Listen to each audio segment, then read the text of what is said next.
fuck. I was like, oh, I should maybe pee. Dan and Corey here, welcoming you into Libservative. The great fundamental issue now before our people.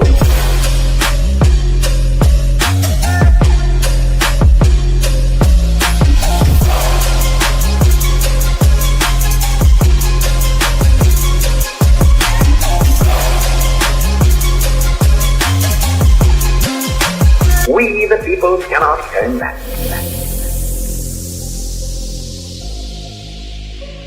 Yeah, welcome in to another rousing rendition of Libservative, intellectual idiots fostering political and cultural literacy. He, as always, is Corey Walsh. Looks like he's Dan Griffin, and Dan Griffin needs to switch his mic. Really? Am I hooked up to my headphones? You are. Stand by! Stand by! Cut. Take it from the top. No, we got to start over. End the stream. I got to piss anyways. We better. It's got to sound better now. No, I'm just kidding. I'm fucking with you. I'm fucking with you. I can hear you, and it sounds way better. We have white privilege. Well, the Body Snatcher is not here this evening because his life is a lot like the racist ramblings of an old man. It's all over the place, and we have no idea where it is going next. So, yeah, no Bell the Body Snatcher. His life is he's a walking tragedy. This man. That's all right. He's just doing his damnedest. He's doing his best, like the rest of us, brother. We have actual audio of Bell's life. I don't know how we got this. This is from the time he was born up until today. Oh, Jesus Christ. Dude, I'm really glad you played that one because I was about to cue that one up if you played something else because I also thought this one was a good one. Yeah. We got a lot to cover tonight, Corey. Basically, the premise of tonight's show is going to be the fact that Donald Trump, a guy that neither of us voted for, but we're hoping would win the election, is doing a really, really good job. Is making really, really bad people. I was honestly hoping for like some good like revival. Like you ever seen the Blues Brothers or this, when they go to the church and there's the big revival? Yeah. That's what I was hoping for at one of the debates, that these guys would get their heads out of their asses. I wasn't hoping for Trump to win. I wasn't hoping for Biden to win. Well, lesser of two evils, right? We agreed on that. There was some sort of O'Doyle rules from Billy Madison fucking car going off the cliff, or everyone having we might have that still. That might still happen, Corey. The car is well on its way off the cliff. Yeah, Jesus take the wheel, right? And neither of those happened. We ended up with Trump. For all of his faults and how shitty he has been as a president, it's not abnormally bad. He's just louder about it, and better in certain ways. We would both agree. So, my biggest existential crisis with the next presidency, the way the Ukraine war was ramping up, the way the Israel-Iranian shit was ramping up, we were closer to nuclear war under Biden, than we are now with Trump. And I don't have any faith in Kamala Harris making that any better if she became president. And I'll explain why. Trump's a narcissist. He's an individualist. He's all about himself, but he's transactional. And he wants to be liked, as a narcissist does. He does really want to be liked. And you put those two together, he knows that war is bad for the stock markets, other than like a small sect of it with the military-industrial complex. I hope he's qualified. War is bad for the economy. It makes people like sketchy about spending money. He wants an economy that is smooth sailing as possible. Now, is he doing that appropriately when it comes to his economic decisions like tariffs? No. But we talked about this a little bit last week in the previous episode. The Suez is it the Suez Canal? That's not the Suez Canal, no, but the where the Houthis Oh, are, whatever yeah, it's fucking the area that Suez. is. Is It's that the the Suez? Suez. I second Yes. guess myself sometimes. The Suez Canal, I don't think he really, really, really gives a shit about the Houthis as much as he does is he wants to make sure ships can just pass through there to move their merchandise because it helps the American economy. He doesn't want shit with Russia and Ukraine going on. Why? Because he wants to trade with Russia. Not because he's a Russia stooge, but there's a shit ton of really cheap natural gas there that he knows if he gets that back to Europe, then our natural gas stays in-house and the shit here gets cheaper. He's transactional. Right, You know what I Corey. mean? And because of that, nuclear war is bad for business. Yeah, it's the shiny things. Trump loves shiny things. Trump sees an ability to transact a deal between Russia and Ukraine, and also get a minerals deal out of it. Yeah, he gets a minerals deal out of it. Like that's the whole thing. Is like sometimes Trump can get into a spot where either geopolitically but also domestically where he kind of arrives at the right place, but there's no depth to his understanding of why it's the right place. It's just this very surface thing of how he's run his businesses for the past fucking 40 years. Like, how do you expect anything different? He's very shallow man. I think we all know this. Yeah. I mean, and like I said, his geopolitics isn't for the better good of people. He would drop a bomb on 1 million innocent people if he thought it would help the American economy. He just knows that that's not what you do to make a stable economy grow. So he's trying to avoid anyone else doing that. I can imagine what can be overall. And be unburdened by what has been. Overall. You know? Right. But that compared to, a Biden, a Clinton, a Harris, any people that are a part of that, because they get labeled as Democrats, right? But they're still a part of the same establishment elite that all the Republicans that are up in arms about Trump and stuff like that, like the neocons, like the Lindsey Grahams, the Mitch McConnells, and then on the left, the Pelosi's, the Schumers, they serve themselves just like Trump does. It's one but big blob. Government. You know what I mean? Like, yeah, like it's all self-serving. They want power. And Trump does too, but you've done a hell of a lousy job. It's he just wants to make money because it helps his private businesses because he has made money in the private sector. They want to make money through government because they don't have a private sector. They know how to make money through government. Can I add this to what you just said there too, Corey? Like, they also have no skills. Like, nobody in government has skills other than campaigning really well. We talk about like, wow, that person's a really good politician. And I don't mean that as a compliment. Like, we talk about people like Gavin Newsom and Gretchen Whitmer and, who are some examples on the Republican side? Because there are plenty, but I can't. Nothing's coming to my mind at the moment. But like, for what? The only skill that these politicians have is being politicians. The other side, yeah. That's kind of what I'm getting at. And there you go. There's Trump one for you. Trump has other skills. He does have other skills. The art of the deal is a real thing. You can call it what you want. I mean, if you want to dismiss it and call it a grift, think the book is bullshit. Fine, you can equate it to the Bible. Some people think the Bible is bullshit. It's still a really big selling book. There's a lot of people that dig it. It did okay. We'll get into more of this facial recognition. Go. He's a star, yeah. But didn't mean to start the show on a tangent. Anyway, Corey, did you see? But that's what I was saying. Like, yeah, I don't like Trump, but I feel like I'm not as likely to be sending my kid to war in 13 years when he's 18 with Trump right now than I would Harris. Yeah, that's bizarre because we'll get into it a little bit later in the show as Donald Trump in certain ways is sending us plummeting towards World War III, which is what we were all afraid Kamala Harris was going to do or Joe Biden was going to do. And it's why the title of this show is New Boss, same as the old boss. before we get into any of that, we got to get through some of this silly shit, Corey. Did you see Michael Malice's reparations proposal? No. I don't know how old this is, but I happen to see it. I happen to see him talking about it.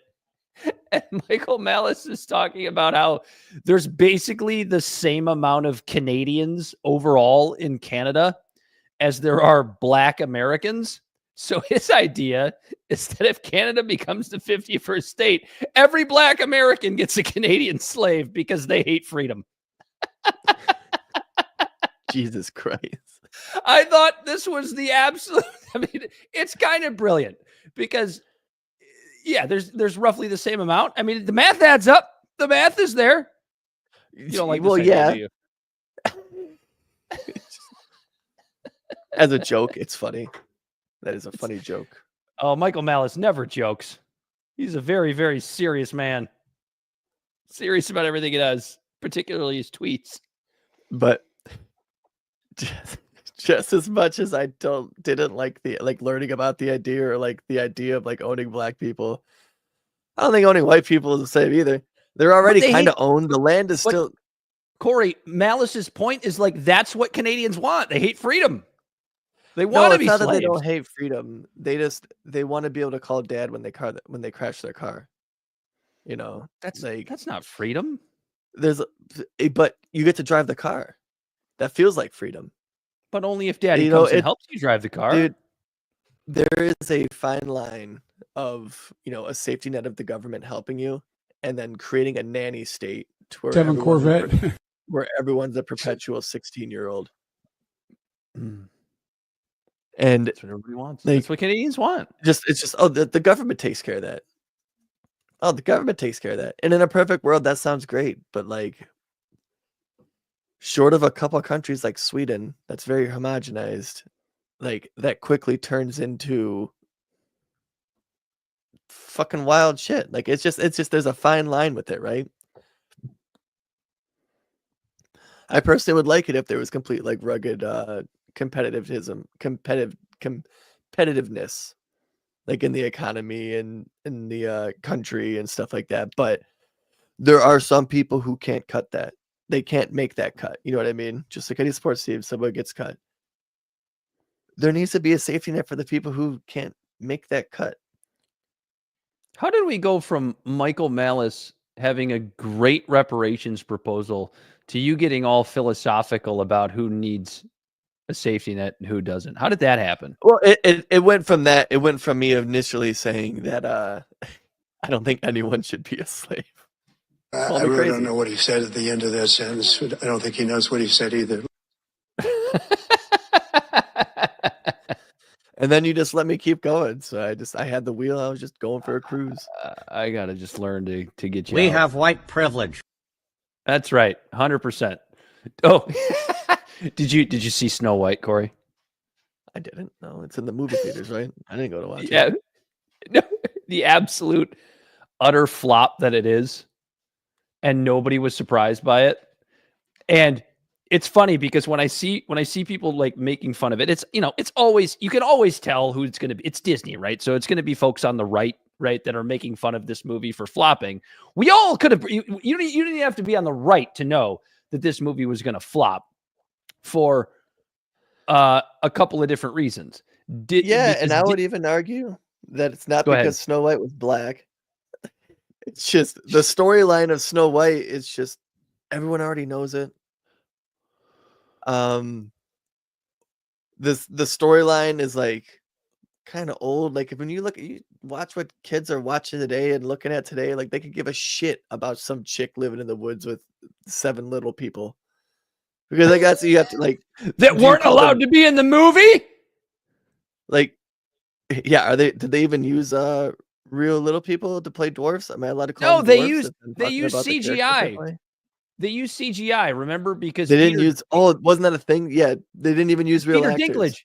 Peter Dinklage was like, okay, so they're basically changing the skin color of Snow White, which honestly, I didn't even care about that. Like Rachel Zegler to me is like, she's like close enough. You know what I mean? Like it wasn't like this weird, funny. like DEI hire. It's funny because of the name. and the skin color. Like, you know what I mean? Like, Right. that's funny. Well, to me. that was the whole TradCon thing, right? Like immediately, as soon as Ben Shapiro and Matt Walsh heard that Rachel Ziegler was playing Snow White, they got all pissed off about it. It's in the name.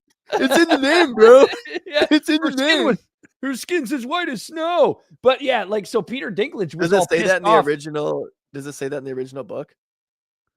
I think it does in the original. Oh, Like, well, then nursery I rhyme guess, or story or whatever. I mean, you could do it. Like, I mean, if you want to be, I don't know for sure, like, and I don't care enough to look it up. I didn't. We don't have Bell here. I didn't so. realize people really cared about literature written about some broad that lived in the woods with a bunch of men. Yeah. It's like a bunch of originalists. Isn't that the It's other like thing? I didn't realize that there was an equivalent of a constitutional originalist to someone who was into fucking Snow White lore. Well, isn't that what's so funny about it? Is that like the trad cons are all upset about the race of a character of a woman who lives in the forest alone with 7 men? Like, shouldn't they be calling her a fornicator and a whore? Like, shouldn't that be? The gay Mormons love this story. But yeah, so Peter Dinklage, I remember his point, and like, I guess, is there I don't know how to say this, like the little people community or whatever you might call it. They got really pissed about what he said. Get overlooked. I'm paraphrasing. I'm paraphrasing here because he was like, why should there be actual little people playing dwarves? Like, they're changing the skin color of Snow White. They're changing the story to make it more feminist and not like Snow White waiting around for Prince Charming to save her. Like, why would the only thing you leave in this movie be the fact that you actually have little people playing the dwarves? And then like all the little people actors were like, no, we fucking want that job. Like, right. Why would we not want that job? That's a great job. Oh yeah, Dinklage came out against it. Yeah, yeah. Like, hold on, like, that's acting. Those are jobs for us. Like, yeah, so many roles we can play. Just because you made all that money on Game of Thrones, right? And the entire time, what was he called? Dwarf. Yeah. It's not like he was trying to hide it wearing some fucking platform shoes. Yeah, it was just so obvious this movie was gonna flop. And then, the other part about it is, like, I don't even really give a shit about what Rachel Zegler's skin color is. Like, she's close enough. Like, they actually did a pretty good job making her look like whatever a real life Snow White would look like. The problem is that she's the way she was dressed up. She had the black hair, all that. The problem is that she is an insufferable bitch. Like, that is the real issue with Rachel Ziegler when she talks about this film. Like, she seems so unbelievably out of touch and unlikable. And I have to be careful because she is quite young. I think she's like 22 or 23. So she still has that like idiotic, like teenage view of the world of like, I've got it all figured out and all the adults are dumb. So like maybe she'll change as she gets older, but like I have never heard now, you do a perfect parable of a get off my lawn. Yeah, I mean it really was. She's kind of a bitch. Have you heard her talk about this stuff? I don't know. I don't ever pay it like that. You're not in the entertainment world like me, are you? Not at all. If I see a trailer for a movie and it looks good, I go and watch it. And Snow White was not one of those. No, my kid doesn't even like the original. You know, why would I go pay $20 fucking to go take him to see that? That's actually something I've heard a lot from parents. Just like, you know, when you try to go and show your kids the old Disney movies that we all used to watch, right? They're like, nobody fucking likes Snow White. In fact, I think as a kid, I didn't like it either. It's kind of a dumb story. It was one of my least favorite. We have white privilege. We had it. I liked all the ones with the animals, you know. Jungle Book, 101 Dalmatians, fucking Dumbo, Fox and the Hound. Fox and the Hound. Fox sad. And the Hound was good. Yeah, there's a sad one. moment in there one, that's for sure. Yeah. Bambi. Watch Bambi. I used to love the animation with the animals of Robin Hood. That was one of my favorites. Ever since a wee lad, Dan, I was always about fucking sticking it to the rich. Yeah.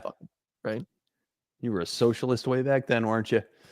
Yeah. Anyway, Snow White was an insufferable flop, and nobody's surprised, and nobody really cares. Did you see Jasmine Crockett call Greg Abbott Governor Hot Wheels?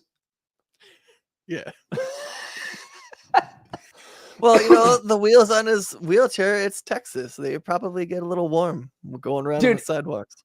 The thing about this is, it's just like, does he have an electric wheelchair, or is it hand No, he's got it's manual. He uses strong hands. He's a strong man, strong hands.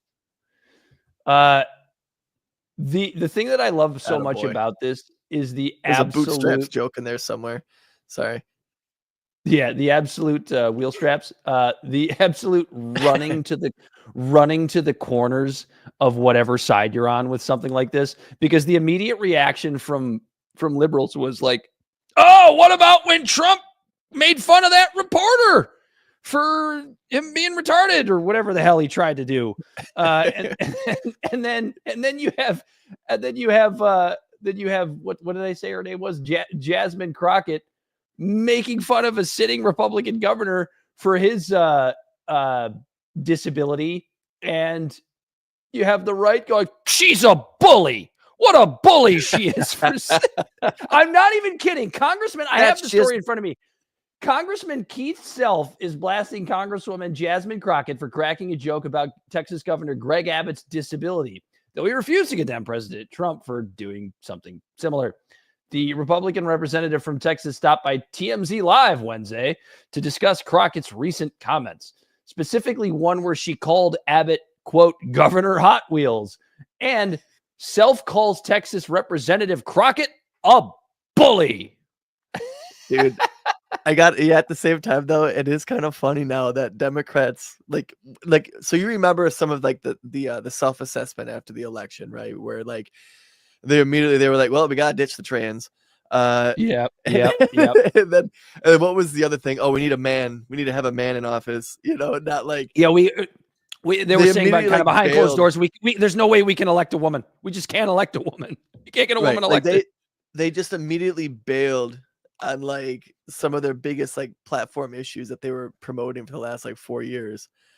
And now like they're coming out, they're saying shit that like Republicans will say. And it's really funny to see Republicans now going clutching pearls like, oh, he can't even walk. And you're gonna say this.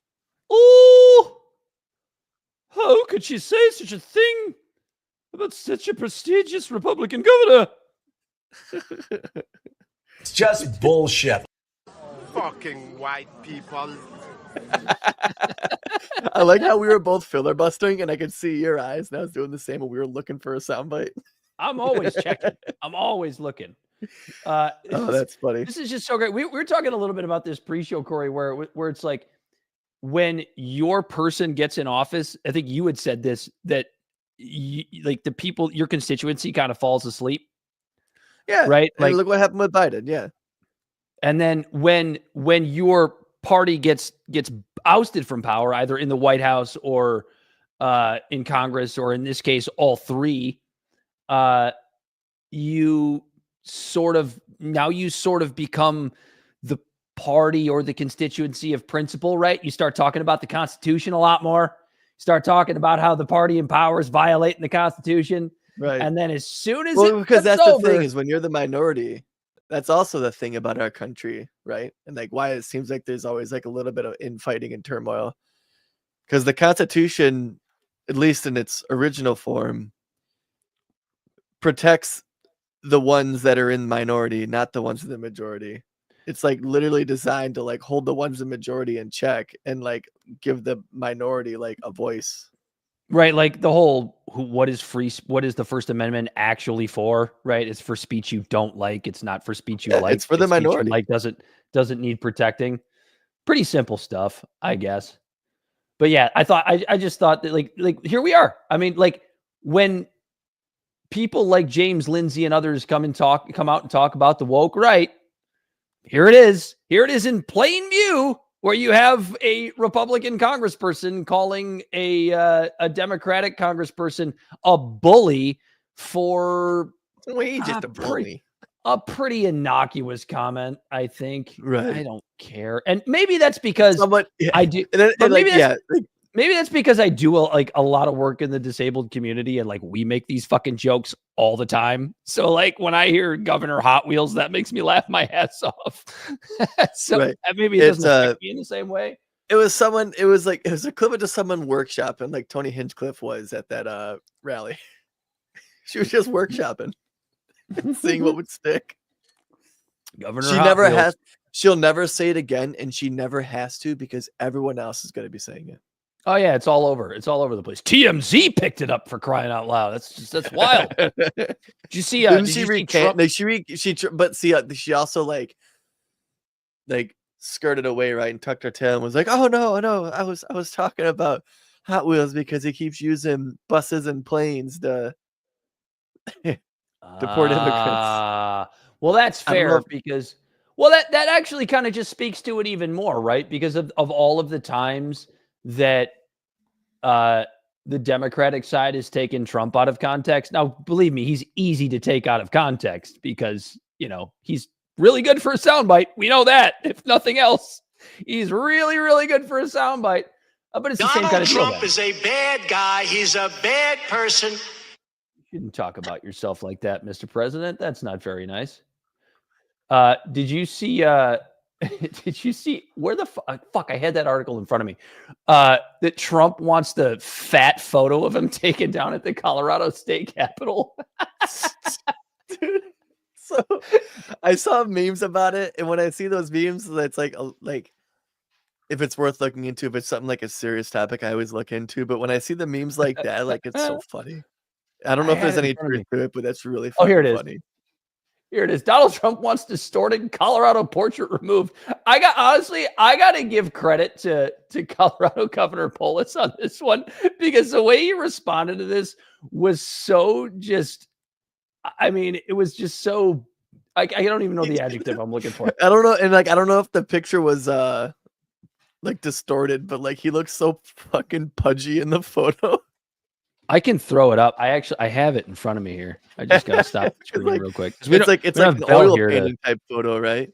And yeah, he looks like he's 50 pounds heavier than he is, just all in the face. I don't know. I think that kind of looks like him. I think it kind of looks like him. Look at it. You got Trump right there in front of it, and then you got the portrait right behind him. Yeah, honestly, I think it looks younger in that because, as you know, fat people, they always look younger because they don't have as many wrinkles. Honestly, 10 pounds in his jaws. It is pretty goddamn funny, but it's that's so Trump though, right? Dude, that's like what they do to Charlie Kirk. His face is smaller than his head, and it makes him look fat. And I think that's what it is, because his body looks the same. But I kind of loved. And his hair is way shorter. Response. A little bit, yeah. He has more hair in the portrait, though. I think he looks fine. He just looks like an AI-generated version. It looks nothing like him, but kind of. Did you see how Polis responded to this? The governor of Colorado, he goes, a spokesperson, this is from the TMZ piece. A spokesperson from the Colorado governor's office tells TMZ, quote, Governor Polis was surprised to learn that the president of the United States is aficionado of our Colorado state capitol and its artwork. The state capitol was completed in 1901 and features rose onyx and a white Yule marble mined in Colorado, and includes portraits of former presidents and former governors. We appreciate the president and everyone's interest in the Capitol building and are always looking for any opportunity to improve our visitor experience. Donald Trump is fuming over a painting of him hanging in the Colorado State Capitol, calling it, quote, purposefully distorted and demanding it be taken down. I just love how he just makes a demand. And because I honestly think, do you think that Trump thinks that because he's president, he can just demand that a painting be taken down in the state capitol? Funniest part about it, right? He Barbara Streisand affected the fuck out of it. Yes, because I wouldn't have known about it. I never would have known about this. I wouldn't have known about this fucking photo of pudgy Trump. It's a fucking hilarious photo. Oh my god, dude, that's so fucking funny. Because like I said, it looks like he's just bloated. He just got done going on a 36-hour drinking binge and ate a bunch of bacon the whole time. He never drank. Did you know that?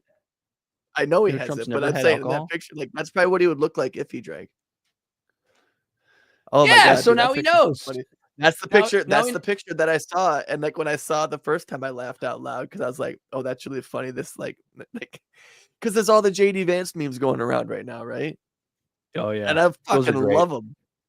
They're Mhm. the greatest. I think he tried to share one to like try to kill it, but like the people didn't give up. Like Didn't they work. knew what he was trying to do. Great photo. 'Cause you know what I mean? Like, Mr. President, if it makes you feel any better, because I know Trump listens to the show, if it makes you feel any better, I think it's a very flattering photo of you. It's not a photo, it's a painting. don't Painting of patronize you, the portrait president. of you. I'm not. I really mean it. I think he looks good. Yeah, he looks a little chubbier, but he looks younger. What's the problem Dude, with if that? I had a photo like that of me floating around, and then I'd be like, It's not a photo, it's a like, painting. like, dude, fucking take that shit down. What the hell? Everything's computer. Yeah, you would know. Corey, we got a sloppy seconds we got to do here. You see me in front of the camera. Yeah, everything's computer. You falsely made fun of the president for his transgender mice comment in his address to Congress, saying that you fell for it, and I did too because I didn't correct you. You fell for the narrative that he was confusing transgender mice with transgenic mice, and that's bullshit. He wasn't confusing anything. The White Coat Waste Project absolutely uncovered a ton of money being used for experiments on transing mice and monkeys. This was real. What Trump said was actually accurate. A new White Coat Waste Project analysis of federal spending uncovered over $10 million in taxpayer-funded grants currently being wasted to create transgender mice, rats, and monkeys in university labs. In the tax-funded experiments, mice, rats, and large animals underwent invasive surgeries and hormone therapies to mimic gender transitions in painful and deadly experiments. Transgender animal experiments were paid for in part by millions in taxpayer-funded DEI grants. The experiments were approved and funded by the NIH and the USDA. I was going to say USAID. I think I saw an I in there that just wasn't there. And millions more are being funneled from federal grants to similar projects. Following White Coat. I struggle to say White Coat Waste Project's expose. Lawmakers immediately called she sells by the seashore. Unique New York to be defunded by Doge. White Coat Waste Project's blockbuster investigations have uncovered widespread waste, fraud, and abuse at the NIH, including Fauci's funding for beagle abuse in the Wuhan Animal Lab and stuff we already know about. But yeah, we were wrong on that one. We got it wrong, Corey. Womp womp. We should get a sounder for that. Womp womp womp. Or the Price is Right. No, I got one. I got one, and I can make it right now, but we're on the air, so yeah, don't do it. Don't do it. Just keep it in mind. Just keep it in mind. This is a show meeting live on the air. Yeah. So yeah, we got that wrong. That's all. That's all I had to say. You have anything to add? Do you want to apologize to the president? I just want to apologize to the people. Yeah, we got. Yeah, you know, we're serious. We do our damnedest on this show, and yeah, we do. We give the plausible deniability of being intellectual idiots, but we have, with this platform, we have a responsibility. No, I don't give a fuck. I don't got much to say. Like, yeah, we fucked up. That's amazing what happens. It's amazing what happens. You know, but wrong. So I guess we got to look into, in the very least, you try to save space. I'm not moving a goalpost or anything, but like, did transgenic shit also get nixed with the transgender shit? I don't know. Remember, there's a crumb of truth in all of it, right? So like there's probably a crumb of truth to the transgenic stuff. Yeah, it's the whole Michael Malice thing of the corporate media is factual but not truthful. So yeah, there's probably some. I don't really care. Honestly, I just don't care. It doesn't. Apparently, matter. there was some Transgender mice running around. You know what? It's you know what's interesting about this? Hannah Cox made a really great point because she actually does work with the White Coat Waste Project. So a lot of the stuff that they do, I hear about from her because she's just a really good creator and I really like a lot of her takes. But she mentioned something that I thought was something I probably should have known and just never had really thought about. But things like animal abuse have basically been eliminated from the free market. If you think about it, the only places that we're seeing animal abuse at any sort of like corporate or organized scale is through the government. It's through things like what Fauci was doing to those beagles and through things like, transing mice and rats and whatever else. Like the free market is like, if you ever notice how like shampoos now, they're all like never tested on animals, right? Because people don't want that shit from their products. So the free market has almost completely eliminated like animal experimentation on their products and animal abuse. But for some reason, when the government is funding it, nobody really bats an eye. Nobody really pays attention. I just thought that was an interesting point. It's something I had never really thought about before. That is interesting. And then just for a thought experiment, if you removed regulations and city ordinance and stuff where more people could own chickens and like livestock, what would that do to factory farming? What would that do to factory farming? And would animals as a whole be treated a lot better? Well, and there's a lot of calls for it, right? Like, because that obviously I'm not going to own chickens, but let's say you could own a couple chickens, right? I guess where I would come back on that is that probably would be the first thing that like, the vegan types or the PETA types would turn to is like factory farming and the way our food animals are treated. And they would have an absolutely good point. They really would. Like, I wouldn't be able to argue against that. I, as somebody who is not a vegan and has no plans on being a vegan because meat is good for you. Same here, brother. I am not lost on the fact that factory farming is absolutely fucking atrocious and we have to find a better way to do this. But it's something, again, I guess this is how I would refute that claim. It's like, yeah, that's going on. However, it's something that the free market is noticing, right? And taking notice of, right? Like right now you have, and I don't think the government should be doing it, but right now in Michigan, we were the 5th state to become the first state that you have to have cage-free eggs. All eggs have to be from cage-free birds. Now, the thing that's stupid about that is what legally constitutes cage-free doesn't actually mean these birds are treated any better. It doesn't mean that they're not crammed in a fucking huge barn on top of each other. It just means they can't be in a cage. So the law and the government isn't really solving that problem, right? But the free market might as it moves along. And because like there's more and more people looking for, what are you looking for, right? Like a lot of people they're looking for the grass-fed beef, right? They're looking for, the happy cows beef, right? They're looking for not just cage free, but what's the big one where they're actually set free? It's not cage free, but it's what am I looking for? Free range? Free range eggs, free range birds, which are more expensive still. But as they find a way to commoditize these things more, the prices will come down on them. And hopefully the animal abuse will continue to go down on that. So I guess that's the only way I would refute that. Say you had a house on like 4 or 5 acres of land and you have a cow in a bowl, and you raise a cow. Corey, pasture raised. Pasture raised was what I was looking for. Pasture raised. Yeah. Pasture raised, pasteurized, potato, Mm-hmm. But yeah, like, you can literally just have a cow, or someone just sells calves. You raise a cow, and then you at the come like fall or whatever, you slaughter it, and then you have beef for a whole fucking year. Yeah. Well, then there's a lot of bullshit. That cow, or you just wait till the cow gets old. You know what I mean? And then when it dies, you field dress it and you quarter it up. There's a lot of bullshit. That is way more humane than it is fucking having cows sitting in barns. Well, there's a lot of bullshit propaganda about dairy farms too. Dairy farms, for the most part, treat their cows pretty good. Why? Because you have a cow that's treated well and is happy and is comfortable. Guess what? Produces more milk.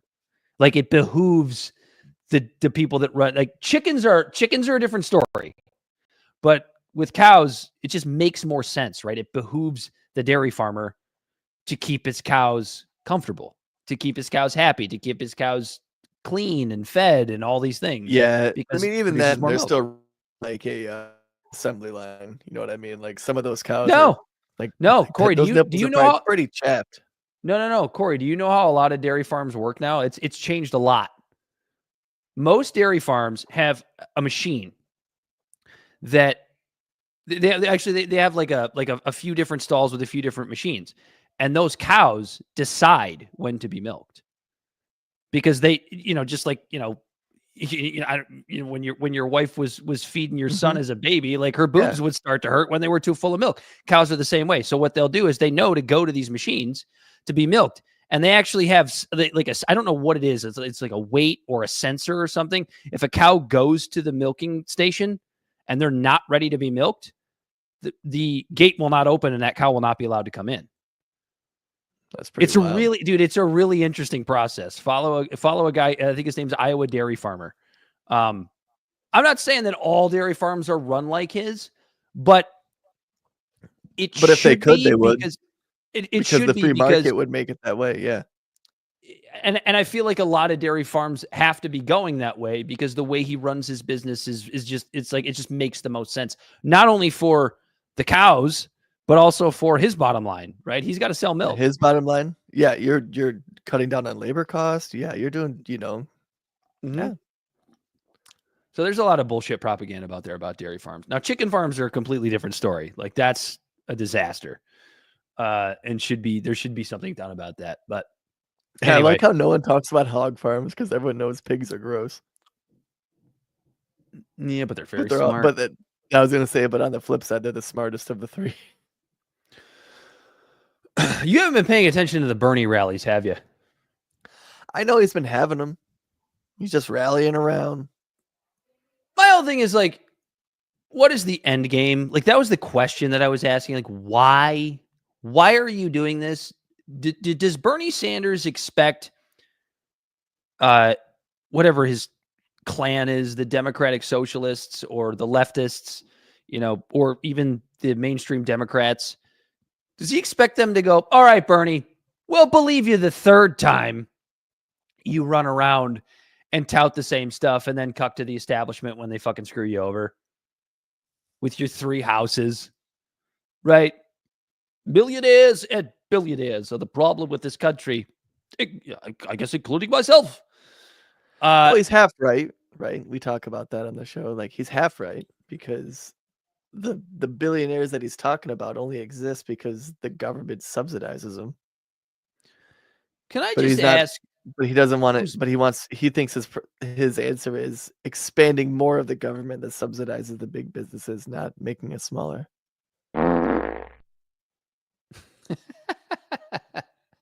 Can I just ask who's bankrolling this Rolling Stones style world tour for Bernie Sanders? Because you go on the website and it just says grassroots donations. Okay. That's pretty much what he's always said. What the fuck does that mean? Like, what does that actually mean? No, dude, you get 80,000, or 30,000, 20,000 people into an area, and then you just have people there with like, donate here, scan this QR code. Oh yeah, dude, they're probably pulling in 40, 50K each. You think yeah, it's a good grift. I like it. Not too bad. Good job, Bernie. I was listening to a grift. I was listening to like what he has to say. Is going to a concert a grift? If the people know that that's kind of what they're going to, right? It's like, as long as, I mean, if you're going to a Bernie Sanders rally with AOC just to be entertained, then by all means, absolutely, because that's all you're going to get. That's all. Well, that's what they're going for. It's something that they also like feel energized about. So it's like a double 1-2 punch. It's like going to a 3D movie. It's like, oh, it's already cool. It's a big screen, but now it's coming at me. What the hell? I saw a buddy of mine post about trying to go to the one in Detroit. There was one in the Detroit area. I didn't even know about it. Didn't really care. But he's like, oh man, what a message! Such a great message for Bernie Sanders and AOC. Love the message. That's what they always talk about. It's always about the message. Well, it's like going to a church sermon. You ever been to a church sermon and been moved by the Holy Ghost, Dan? Not one time. when like everyone's in sync. I'm a fucking heathen. Because like no, or like when you go to a concert and everyone is just in sync. Not in sync the band, but everyone is just like the vibe or the energy is all just the same. And you feel like there's this unified organism made of a bunch of individual people. It's the same thing for a rally, same thing as a concert, same thing as a church synagogue, like, you know, synagogue, fucking temple, fucking, you know, all the different shit. Everyone's there in the same common cause. But I guess the question it's real is easy to get swept up with the message. I guess because it's the vibe. Right, but that's okay. So that was the whole thing with Kamala Harris, right? It was all about vibes, right? It was the election of vibes. Well, they tried to push the vibe, but they were forcing it, and everyone is like, "Oh, gross! This is cringe." Nobody cares about vibes that's when they the young lingo, right? Nobody cares about vibes when they can't afford their mortgage. Nobody cares about vibes when they have to scrimp and save to get their goddamn groceries in the house. So my whole thing is like, Bernie, what's the end game here? You're going to be almost 90 at the next election. Are you like pushing to like be the Democratic candidate again? Is that what you're doing? If AOC is on all the tours with them, then it's going to be like AOC is trying to position herself.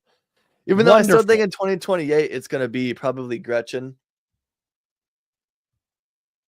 Gretchen will probably be in there. Newsom will be in there. So then, like, what's the point? Like, why are these idiots spending their money to watch Bernie Sanders give off the same message that he's given off for the last 20 years and then backs off on when the powers that be in the Democratic Party tell him, Bernie, it was cute for a little while. It was really cute and fun, but you got to stop now. Thanks for getting everyone riled up. We'll take it from here. He's the opening act. He's the opening act. It's an absolute joke. And by the way, that's what Bernie is. Okay, I think that's what bums me out the most.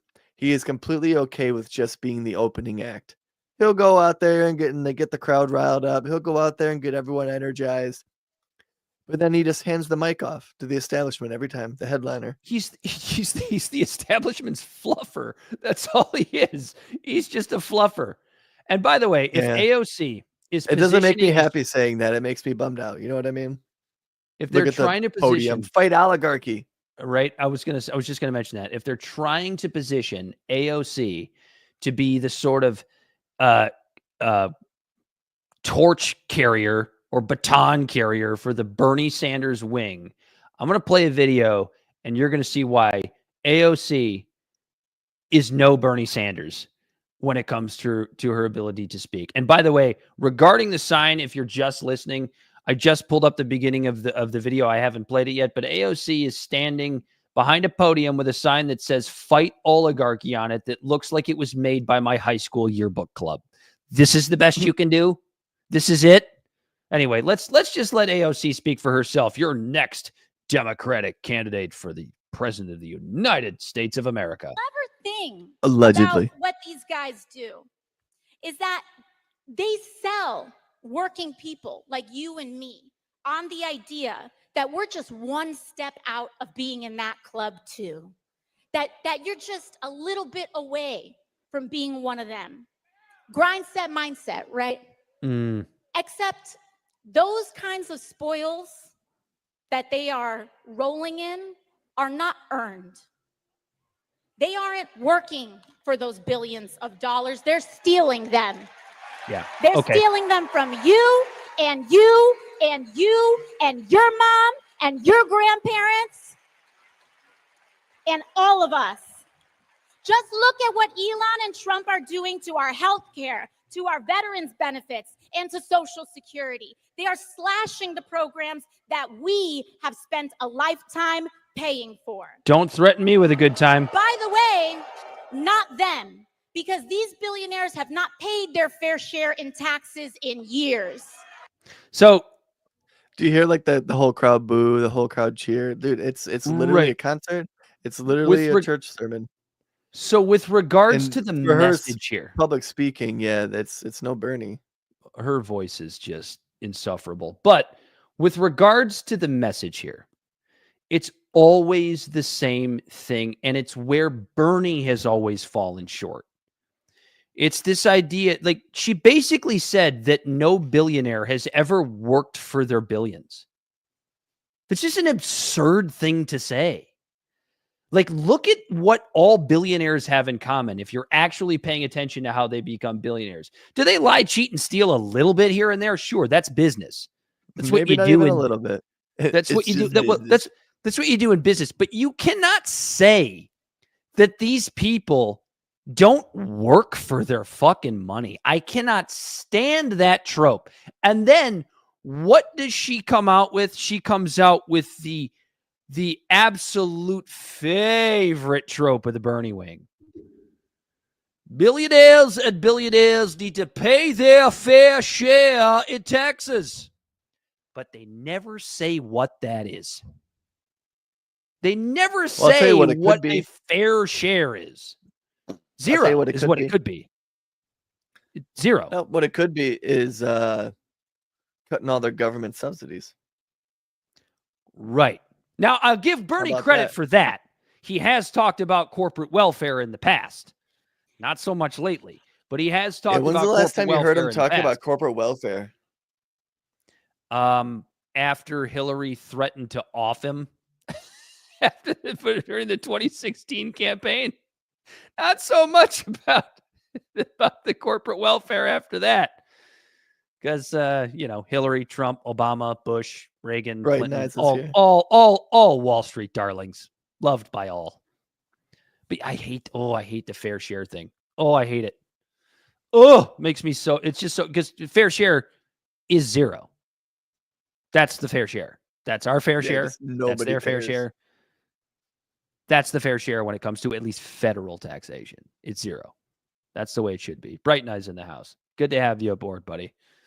Anyway, do you have anything else you want to add to AOC's little rant about nothing? I'm surprised she doesn't have a stump speech. Oh, that's what I'm surprised about. No, that is her stump speech. She's giving this exact same speech in everyone. There's like 4 videos of her saying the exact same shit. Right, but she still had to look down at notes. Oh, gotcha. Well, this might have been the first one. Who knows? Maybe she can't retain it. I'm surprised. She can read really well, but she can't retain. Because like she does, like when you see videos of her, sometimes she is cooking. Like when she's on the floor talking about certain issues, like calling out government subsidies and stuff like that when she's on the floor. But like she seems more relaxed there than she does in front of a bunch of people. Like, I don't know. She just seemed unprepared. Seemed like she wrote that speech in the car on the way there. She's going to be so much easier to rein in by the Democratic establishment than Bernie was. And Bernie wasn't that hard to rein in. Go out, do your little thing. It's really cute. Do your socialist thing. Yeah, get and then people riled up. And they go, hey, you want to go to the Met Gala? Yeah. Tax the rich. Tax the rich. Here, wear this really fancy dress that just says tax the rich. By the way, idiot, the rich are taxed at a pretty fucking high rate. I mean, even if a rich person was taxed at the same rate I was, they're paying a hell of a lot more in taxes than I am. Dude, and here's the other 15% of $1 billion is way different than 15% of what I make. The thing that people that support this always miss, I know we've talked about this a multitude of times on the show, so I apologize if I'm repeating myself. The reason billionaires don't, or that you get this idea that they don't pay taxes, is because they don't fucking take a salary. They aren't taxed on income because they don't have any income. They pay taxes on their capital gains, and that's about it. They don't pay them. Like Warren Buffett doesn't pay himself a salary. It's asinine. Like you're saying nothing when you talk about this. Right. And what's interesting too is because Trump's talking about getting rid of like the carried interest loophole tax. I think that's the one he wanted to get rid of. But the one when you I wish Bell was here, because I'd have him look it up. So I'm not gonna dive into it too much. But like one of the loopholes that billionaires use who don't take salaries He was talking about figuring out a way to tax that when he was talking about not taxing overtime, Social Security. I got tips. it. ChatGPT is great.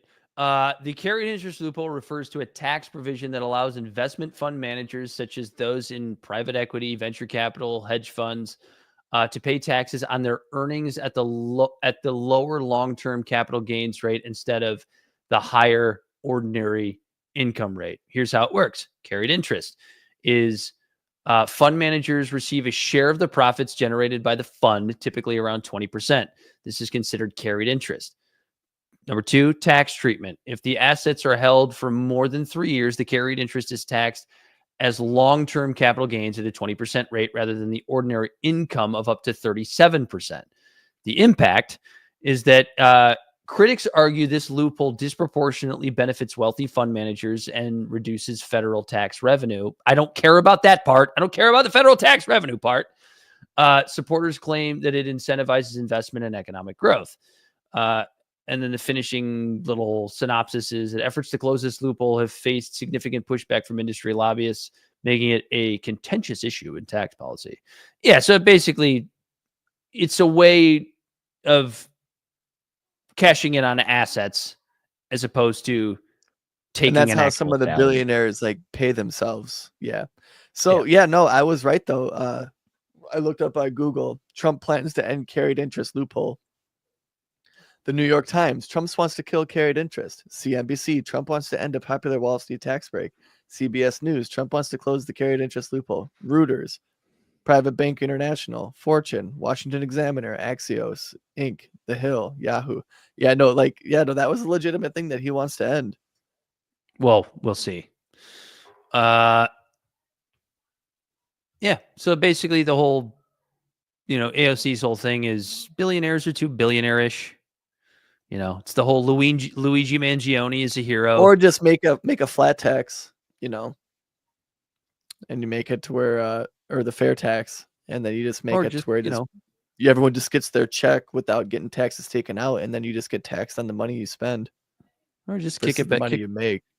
Or just kick power back to the states and abolish the federal income tax altogether. Oh, there you go. That's another good one. Yeah.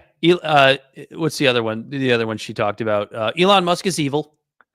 It's just all these tropes, right? So even though 3 years ago, just 3 short years ago, AOC, you would have absolutely had Elon Musk on the campaign trail with you. 100%.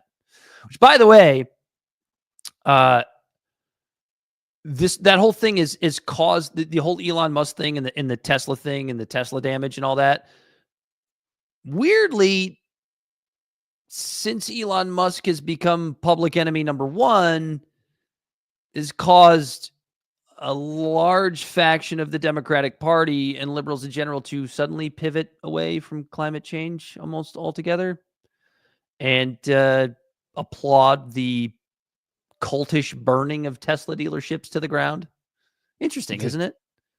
It's very interesting. Burning a Tesla is so bad for the environment. It's just it's unbelievable. Yeah. It was, and it's wild, right? Because it was an argument the right used to use against electric vehicles before Trump became president. If you remember, a lot of people on the right were sharing videos of electric vehicles catching on fire. Tesla's catching on fire. Right. Yep. Yes. And they would be talking about that, and then like the Right Report, which is like a right-leaning podcast, they'd be talking about how environmentally devastating it is when an electric vehicle catches on fire because of all the chemicals that are in the battery and stuff that seep into the ground. Everything's computer. And it was one of the tropes they were using as an argument against electric vehicles.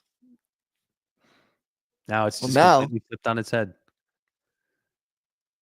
The people who were who were defending EVs and trying to say that they're safer than gas vehicles, and the right who was talking about how burning them was really bad, it's kind of flipped, and now the left is lighting them on fire.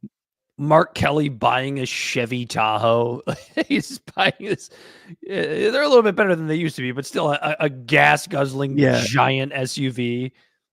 It is. It's just absolutely insane to me that liberals are burning Teslas.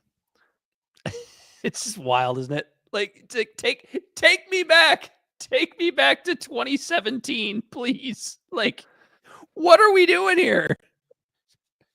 I don't know, dude. I don't know. It's wild. Yeah, It's bonkers. I am. This is going to affect my predictions for the 2028 election because everything just flips upside down every time.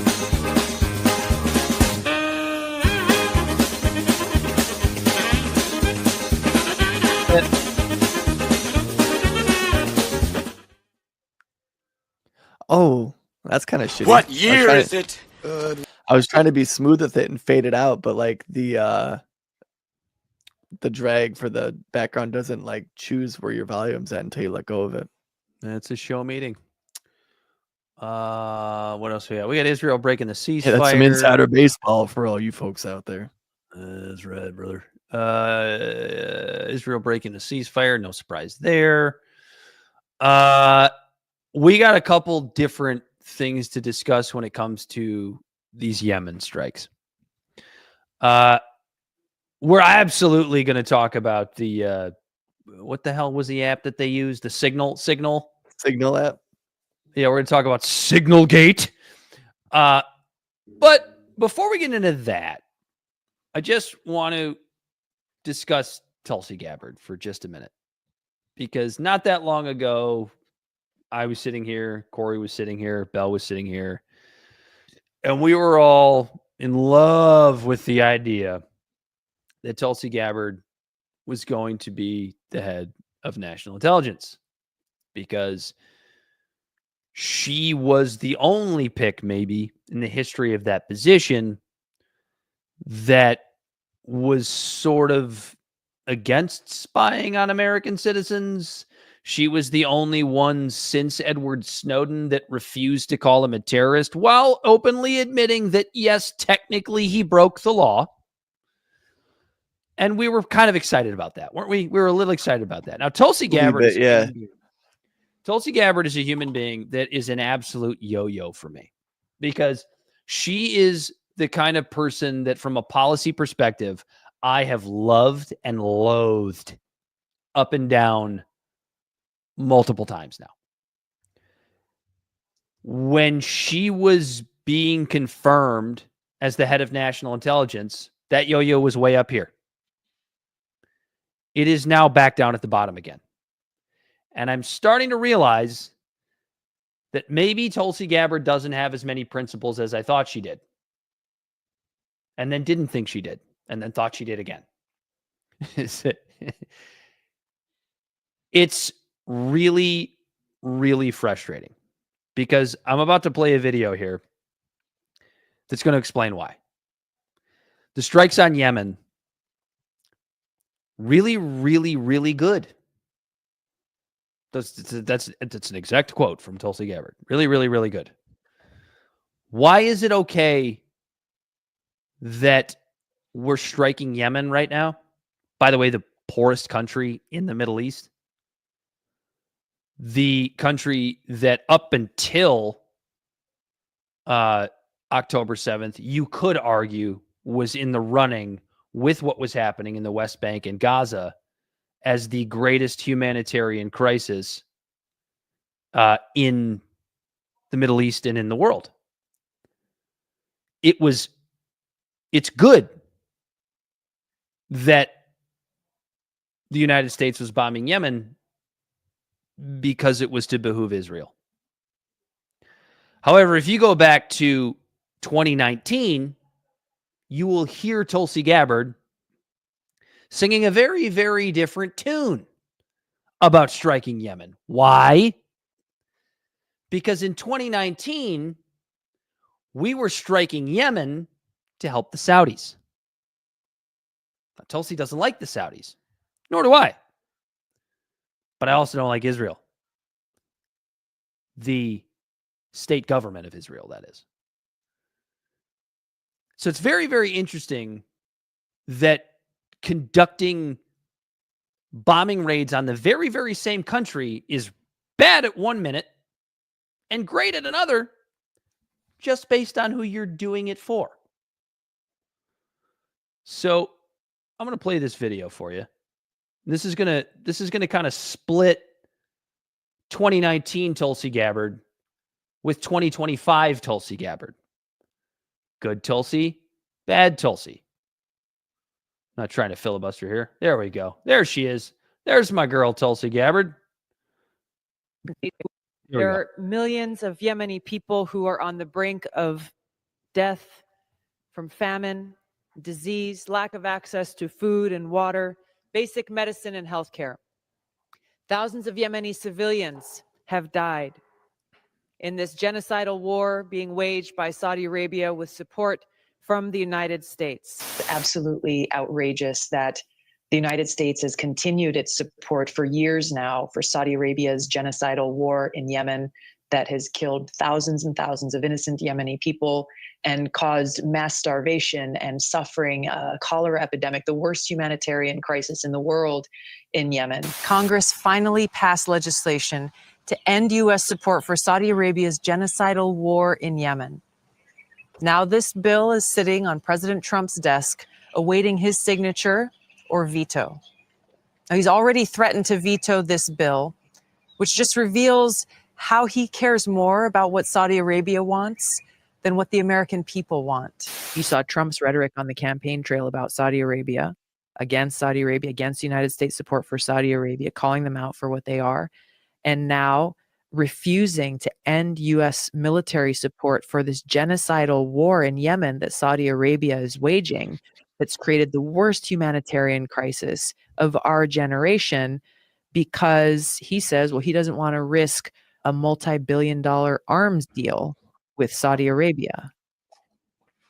So, you can see, at least in that respect, what he's really motivated by. He would rather continue to support the senseless and devastating deaths of innocent people in Yemen and using our U.S. military, my brothers and sisters in the military, to do that, because he doesn't want to risk an arms deal with Saudi Arabia, a theocratic dictatorship that actually directly supports terrorist groups like Al-Qaeda. Trump's leadership, going back through his first That was good, Tulsi.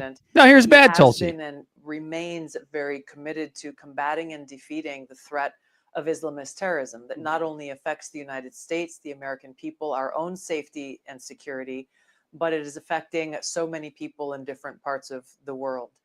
We can see different terrorist groups, the Houthis in Yemen being one of them, that President Trump has redesignated after President Biden took them off of the terrorist list, redesignated them appropriately as a terrorist organization, and taking action where the previous administration failed to. Right. The Houthis have been disrupting maritime trade and passage for a very long time, and no serious effort has been taken to stop that disruption.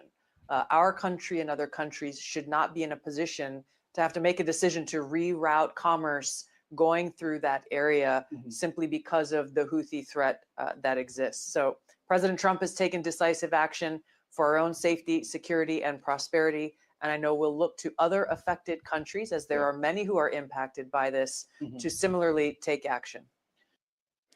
What an unbelievable disappointment that second video is. She's literally talking about the same fucking people being bombed in the 2019 and 2018 videos as she's talking about in the 2025 videos. But based on which country we're trying to help, one of them is good and one of them is bad. Yeah.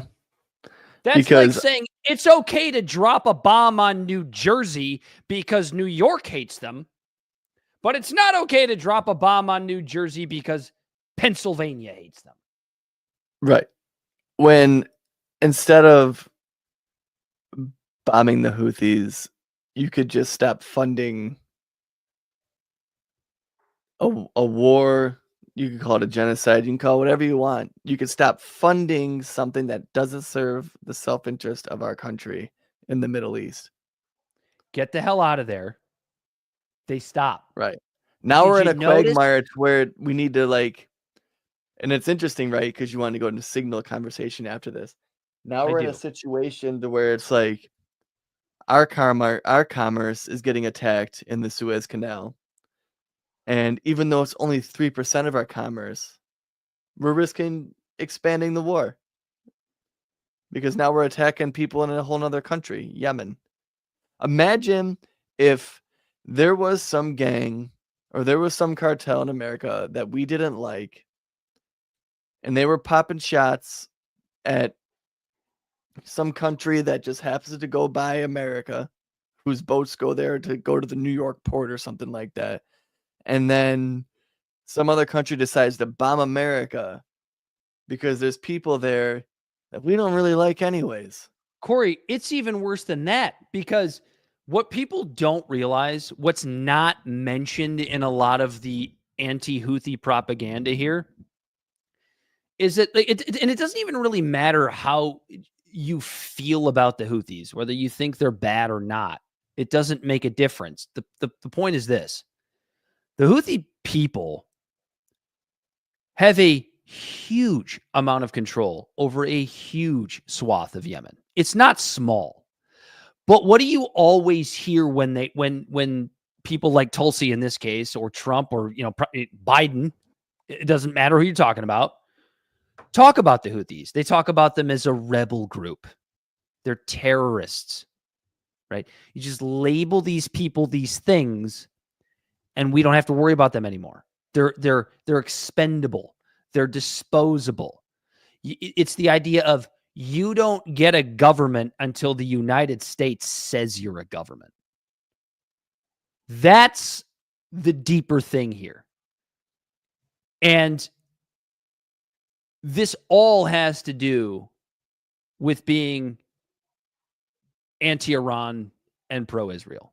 Because I can promise you that if Saudi Arabia were the ones still conducting a genocide, as Tulsi Gabbard said in the 2018 and 2019 video, she wouldn't be for it. Unless she really is that unprincipled to where she'll just do whatever Trump says because he gave her a job. Right.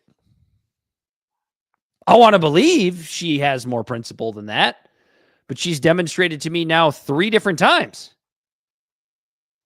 that she will just go with the flow. I am starting to think that she's just an unorthodox blob member at this point. She will fall for the bullshit. She will fall in line, just like Bernie, right? Just like AOC. That's why there's maybe 2 heroes in all of our federal government right now. It's Thomas Massie and Rand Paul. That's it. I don't see anybody else. I mean, John Fetterman has his moments. I'll give a little bit of love to the Democrats in that regard. He has his moments. But at the end of the day, what does John Fetterman always do? Always falls in line. Every time. Says the right things. And I wouldn't even put Rand Paul and Thomas Massie on the same level. I feel like Thomas Massie is even more principled than Rand Paul. Oh, 100%. Moments for Rand Paul. I absolutely agree with that. Which is sad considering who his dad is. Yeah. Dr. Ron Paul is maybe the closest thing I have to a hero at this point, because starting to get into this stuff, and as deeply as you and I have over the past 4 years or however long we've been doing the show, it has really, really made me realize that it is a terrible idea to have heroes.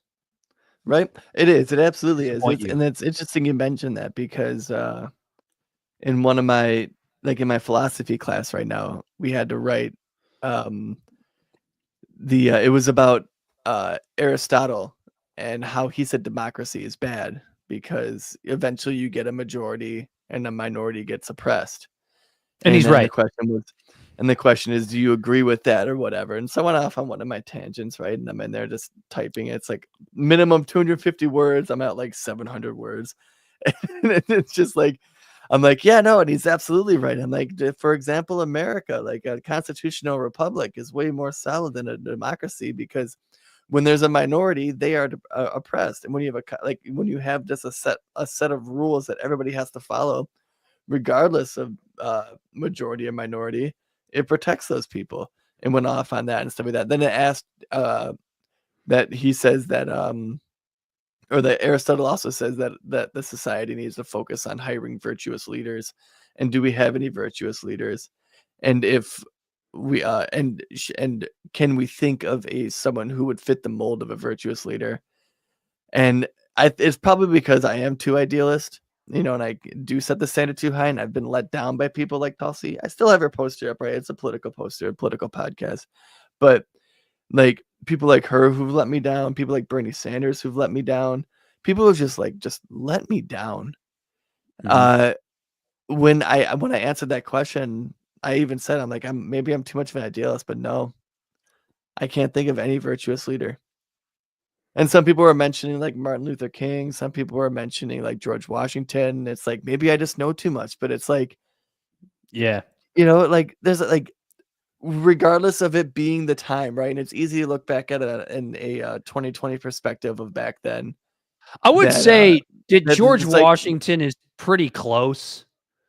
Right, but he still owned people. Sure. And agreed. I get that it's like, oh, I know it was the time, right? But it's like, I don't know, man. it seems like owning people just would did all George Washington needed to do was be an abolitionist, and he would have been a virtuous leader. That might have been his only shortcoming. Or free his slaves when he inherited them, because like, to be fair to George Washington, he never bought slaves. He inherited them. Right. I don't know if that's true, but I'll take your word for it. I'm 99% sure that that's true. I'm so sorry. I wish I could do something, but I can't. Okay, like there's like he was cheating on his wife, shit like that. Like, I don't know, like everyone was corruptible. Everyone was human. Nobody was infallible. And a virtuous leader to me would be someone that's infallible. And there's just none. What about Jesus Christ, Corey? Jesus Christ is a good one, I guess. Pretty good. He's up there. Pretty good. Is it hard to get the Buddha? Like my wife also said that, right? Like, well, what about someone like Jesus Christ? And I was like, I guess that's fair, but like that's like I felt like that was a cop out. Yeah, it's pretty. Plus, Buddha's a cop out. Krishna's a cop out. And actually, Krishna was actually a deity. It wasn't someone who walked the earth like Buddha or Jesus. But Siddhartha Gautama, the Buddha. But even he was flawed in his younger years until he reached enlightenment. No, he was a piece of shit because he was the son of a bunch of rich people. He was a member of the caste system. That's absolutely correct. Anyway, you want to get to this? You want to get to Signal Gate, or do you have any more philosophical nuggets to drop on us? I ain't got nothing. The children.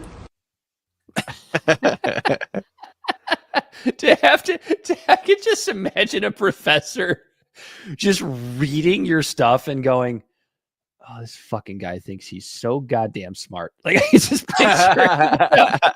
picture him just being so pissed reading your stuff. And like in my profile picture, it's so funny because like it's through Canvas, so it's all discussions, so other students can read it and comment and stuff like that. And I think the same thing after I read it, because then you read the other people's stuff, and I'm like, God, they must think I'm so fucking preachy.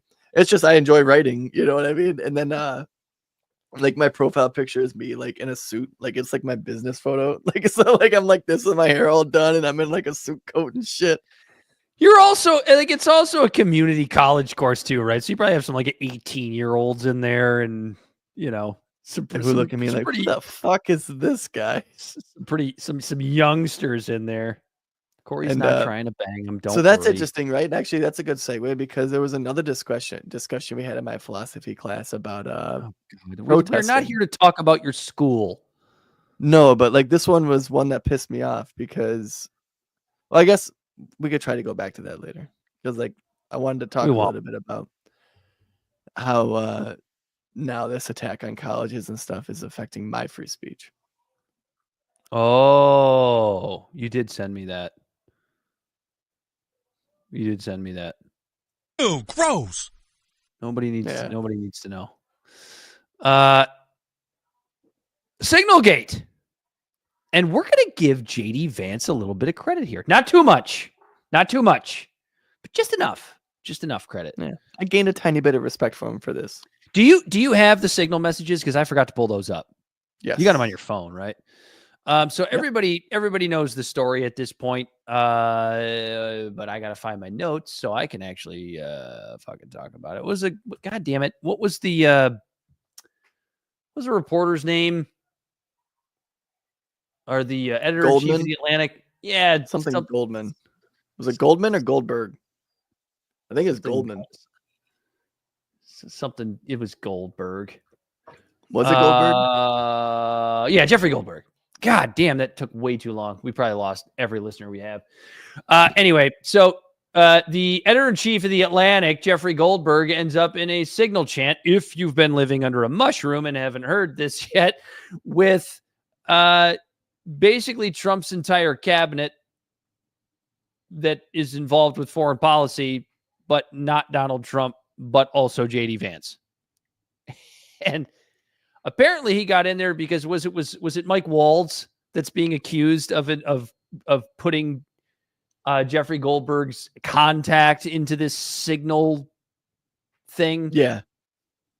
It's so funny. Trump defends him because they're like he likes him because what I mean, like it's like even reasonable conservative minds on this, not the MAGA crowd, but reasonable conservative minds are like, yeah, this guy needs to be fired. Sagar and Jetty said that like immediately, like he needs to be fired.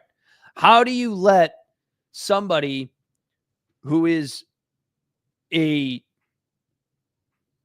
editor-in-chief of a publication, a man that you don't like, a man that supposedly spread a bunch of rumors about you, right? Russia. We've heard a million times. And I'm not even like saying that those things didn't happen because they did. Like Russiagate was a fucking joke and we all know it. It was stupid. And it's one of the things that makes so many people not trust corporate media anymore. How the hell does that guy end up in communication with Pete Hegseth and Marco Rubio and JD Vance about when a mission Tulsi Gabbard Tulsi Gabbard to when a mission Michael to Ratcliffe. bomb Yemen is a go? How does this guy end up in there? But here's the thing. That's honestly that part of it.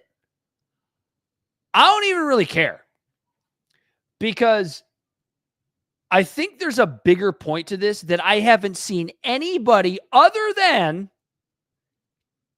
other than Ken Klippenstein make about this. I have not seen anybody else mention this. Maybe there are others and I've just missed it, but Ken's the only one I've seen, which is the fact that Jeffrey Goldberg is a coward. The fact that Jeffrey Goldberg is involved in this signal chat and does not take it public. Fuck you, Jeffrey Goldberg. You take that shit public because you are a goddamn journalist with an inside So that's the scoop. thing that for me. So that's the thing for me with kind of the tinfoil hat shit. And none of this shit really gets released until after the bombing. It's not tinfoil hat. It's very easy to explain. And I'll tell you exactly what it is. Jeffrey Goldberg, along with almost everybody else in corporate media, is more concerned, doesn't want to lose access. That's exactly right. That's all it is. And that's why you and I love guys like Ken Klippenstein, because Ken doesn't give a fuck, because Ken is a journalist. Yeah. And if Ken were involved in that, he would have been live tweeting that shit like right away as it was happening. Like we would have known probably an hour before the bombing was going to happen. And that's what I find out interesting about this. And on top of that, this Signal app that now everyone's freaking out about and saying, why are they using this private company? There's news headlines that talk about the Biden administration encouraging their staff to use it. Use Signal? So like, yeah. Oh, I don't know anything about that. I'm not surprised. I'm not going to be like, oh, that can't be true. The Biden administration was the greatest administration of all time. Yeah, I mean that doesn't shock me. But the whole thing is like, more finger pointing needs to be done at Jeffrey Goldberg in this, because the defense is always like, well, it's a issue of national security. If the Houthis found out that we were going to bomb them, then they could have taken action to bomb our ships. That shouldn't be in the area in the fucking first place, asshole. That's always what they turn to. It's always a matter of national security. I forgot what I already forgot what you're pulling up. What are you pulling up? I was looking to find if I could. So far, the only thing I can find is a Fox News article. So like, I'm not gonna stand by what I said. I mean, you can read it. It's still out there. Nobody has. You don't have to take it seriously necessarily. So it's a news headline: Biden-era guidance encourage use of Signal app by highly targeted government officials as best practice. Adopt a free messaging application for secure communications that guarantees end-to-end encryption, such as Signal or similar apps. A 2024 CISA guidance reads. That's it. Under the Biden administration, 2024, CISA released a mobile communications best practice guidance for highly targeted individuals who are defined as high-ranking government officials or politicians who are likely to possess information of interest to these threat actors. The document specifically addressed high-targeted politicos and officials, though it noted the guide was applicable to all audiences. So there's a... CISA strongly urges highly targeted individuals to immediately review them and apply the best practices below to protect mobile communications. Highly targeted individuals should assume that all communications between mobile devices, including government and personal devices and internet services, are at risk of interception or manipulation. And then oh,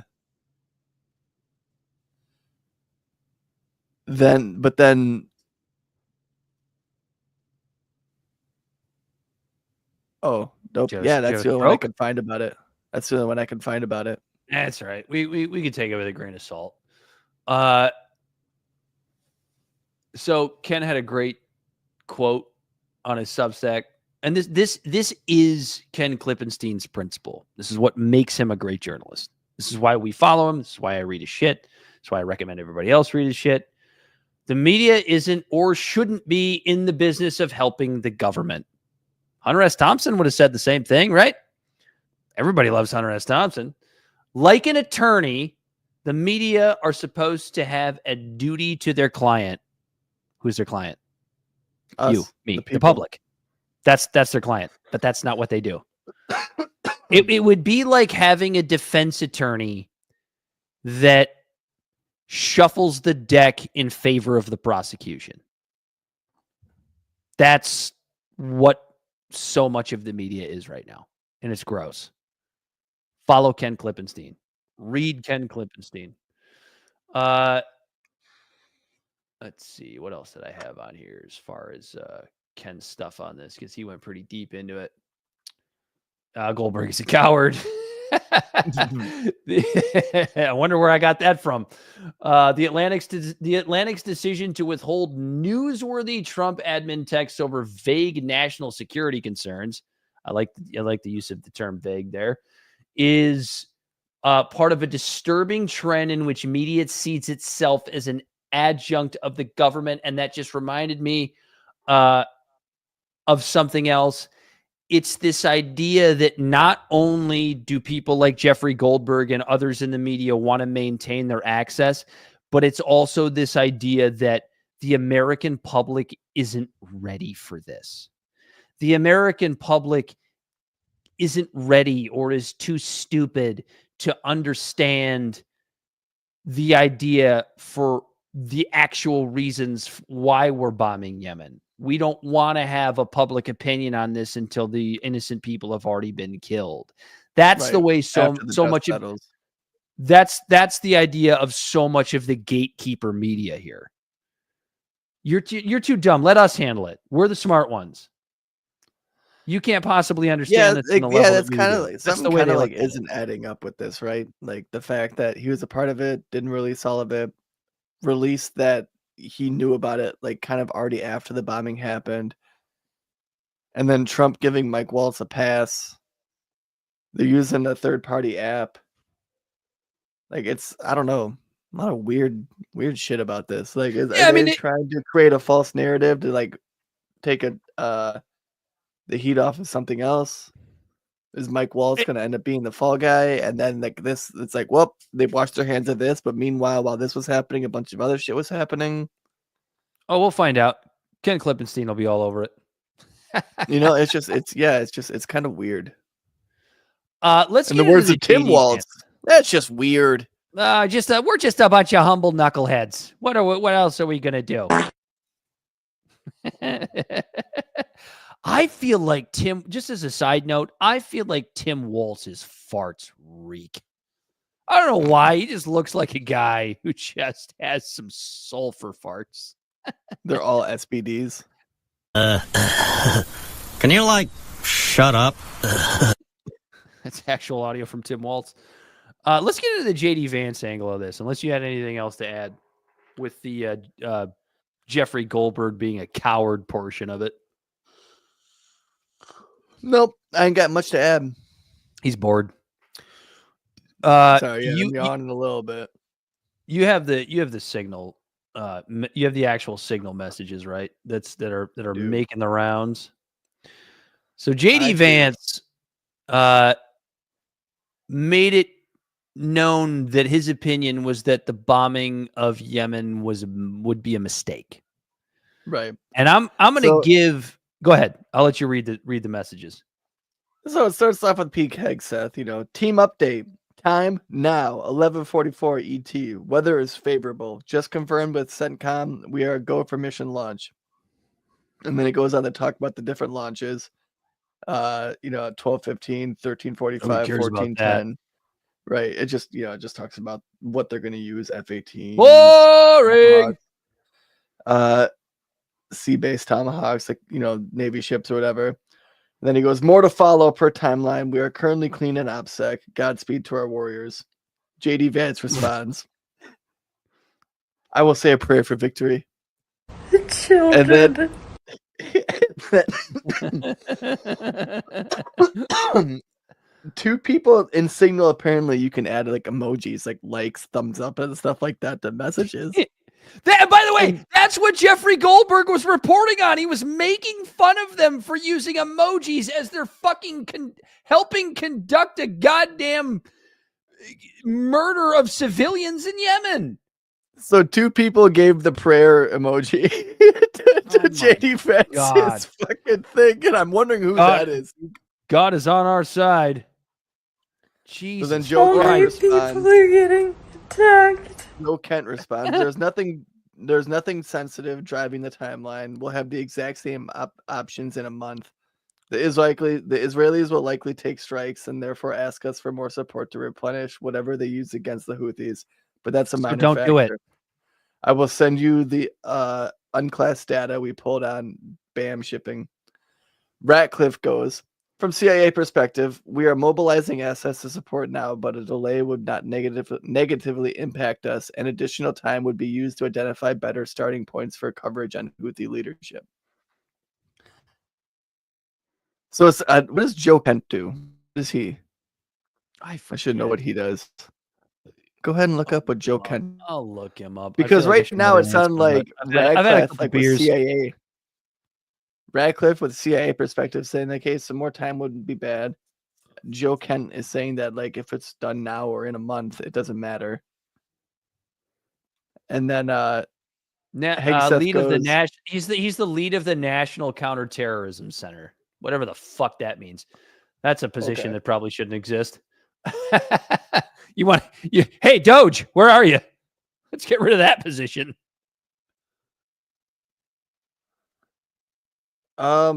These actually might be out of place because let's see, it's 8:05.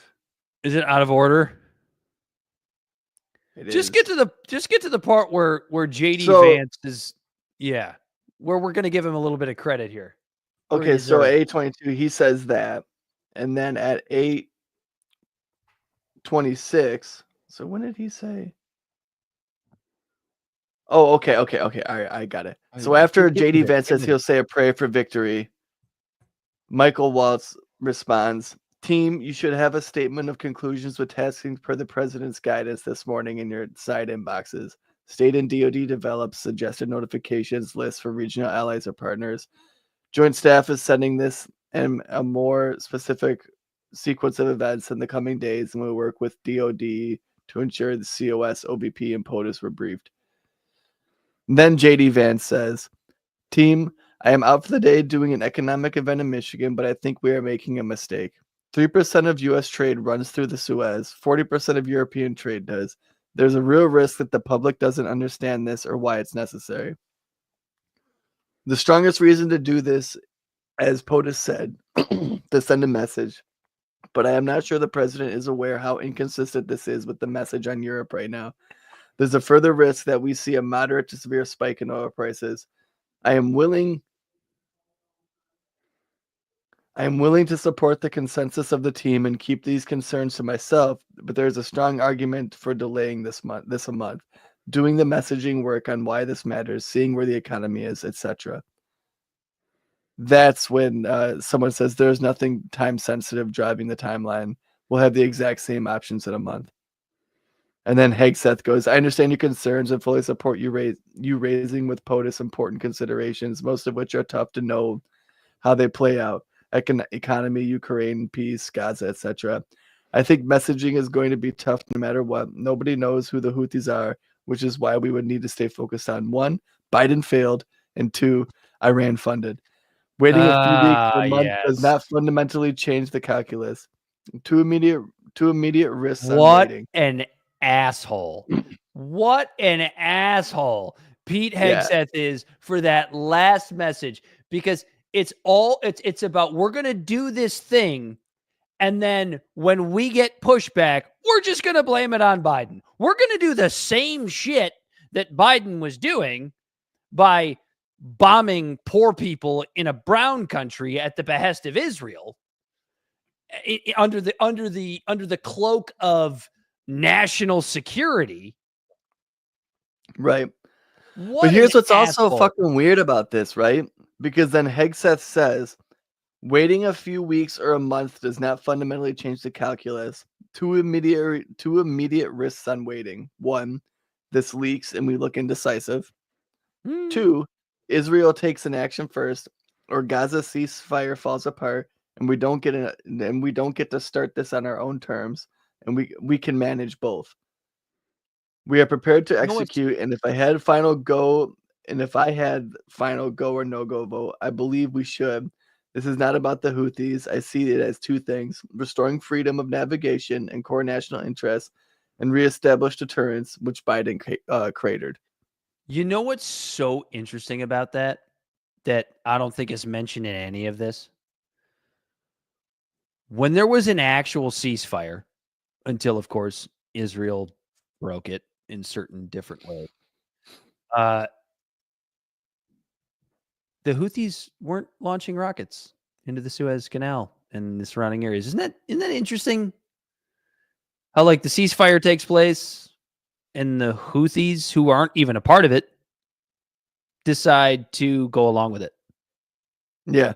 Really, really interesting. But we have to attack them first just in case the ceasefire falls apart. What does that say? I'm going to continue to read this. I think it's actually important.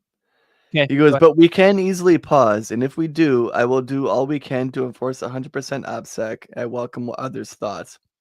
Mike Waltz goes, the trade figures we have are 15% of globe and 30% of container. It's difficult to break that down to U.S. specific because much of the container either going through the Red Sea still or around the Cape of Good Hope are components going to Europe that turns into manufactured goods for transatlantic trade to the United States.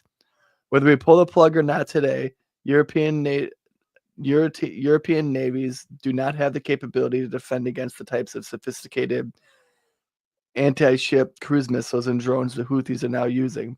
So whether it's now or several weeks from now, it will have to be the United States that reopens these shipping lanes. Per the president's request, we are working with DoD and state to determine how to compile the costs associated and levy them on the Europeans. So how in the fuck what in the hell does Mike Waltz, the national security advisor, know about the percentage of shipping that goes through the Suez Canal? How does he know what percentage goes to the United States based on container fulfillment or whatever the fuck he said? I don't know. There's no shit. Now to JD Vance here. And then Michael Walsh added SM, whoever's initials that are, after he said that. And then he goes, as we stated in the first PC, we have a fundamental decision of allowing the sea lanes to remain closed or to remain open them or to reopen them now or later. We are the only ones with the capability, unfortunately. From a messaging standpoint, we absolutely add this of horribles on why Europeans must invest in their defense. It's a bunch of nitty gritty behind the scenes fucking jargon about the geopolitical chess game, which is interesting. Oh, a little bit of inside baseball. To the JD Vance portion of this, I'm going to give him credit for saying this is a mistake. I'll give him that credit. I'm not going to give him too much credit because of his reasons for why. His reason is we don't want to help Europe anymore. We're upset with Europe being the fat welfare mom of the United States military. We're totally fine, by the way, with Israel being the fat welfare mom of the United States. I got another point to make about this, actually.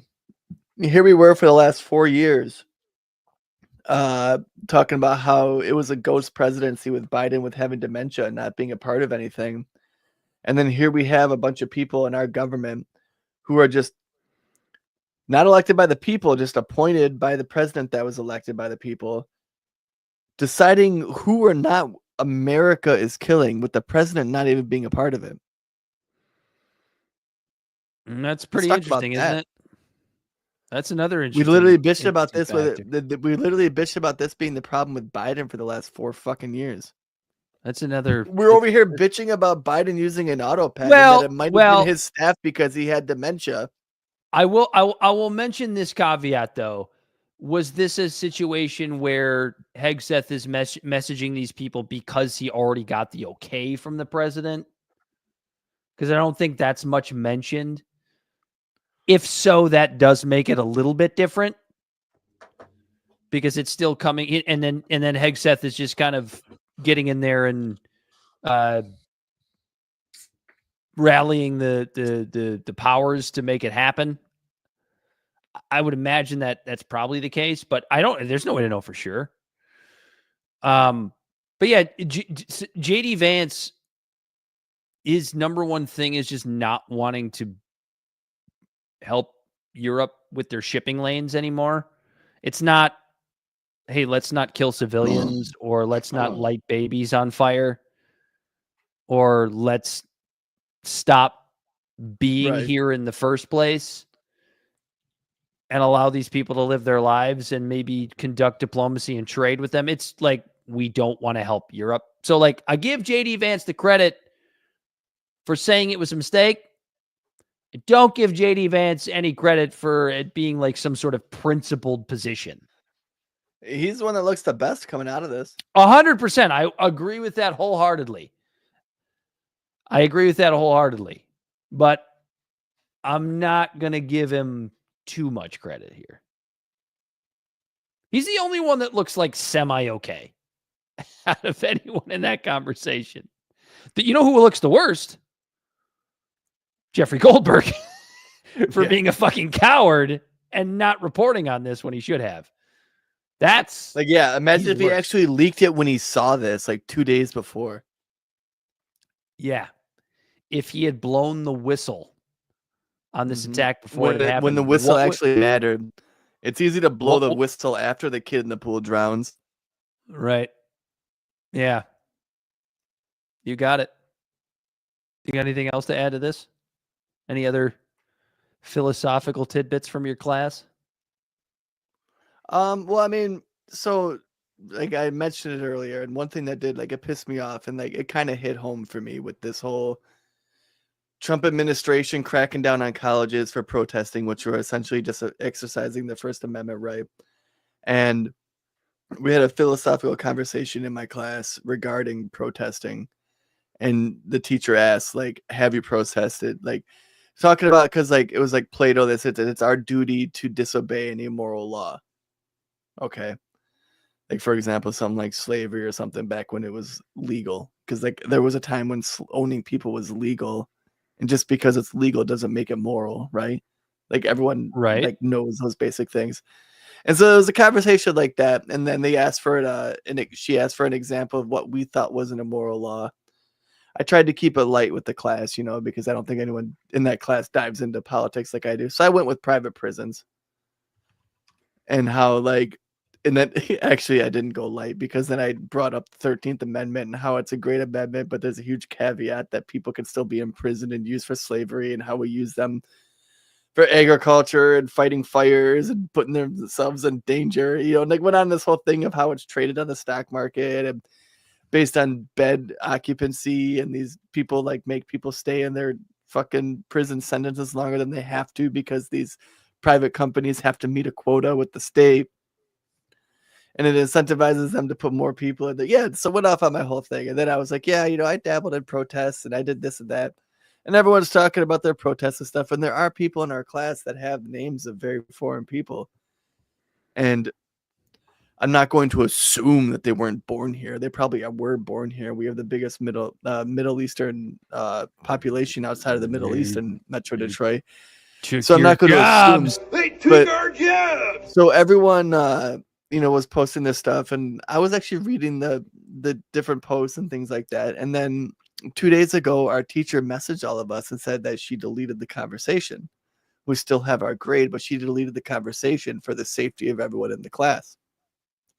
So I messaged her because I was curious, and I was like, hey, you know, I was keeping up with all the messages, and I may not have responded to anyone or anything, but like it seemed like everyone was pretty civil.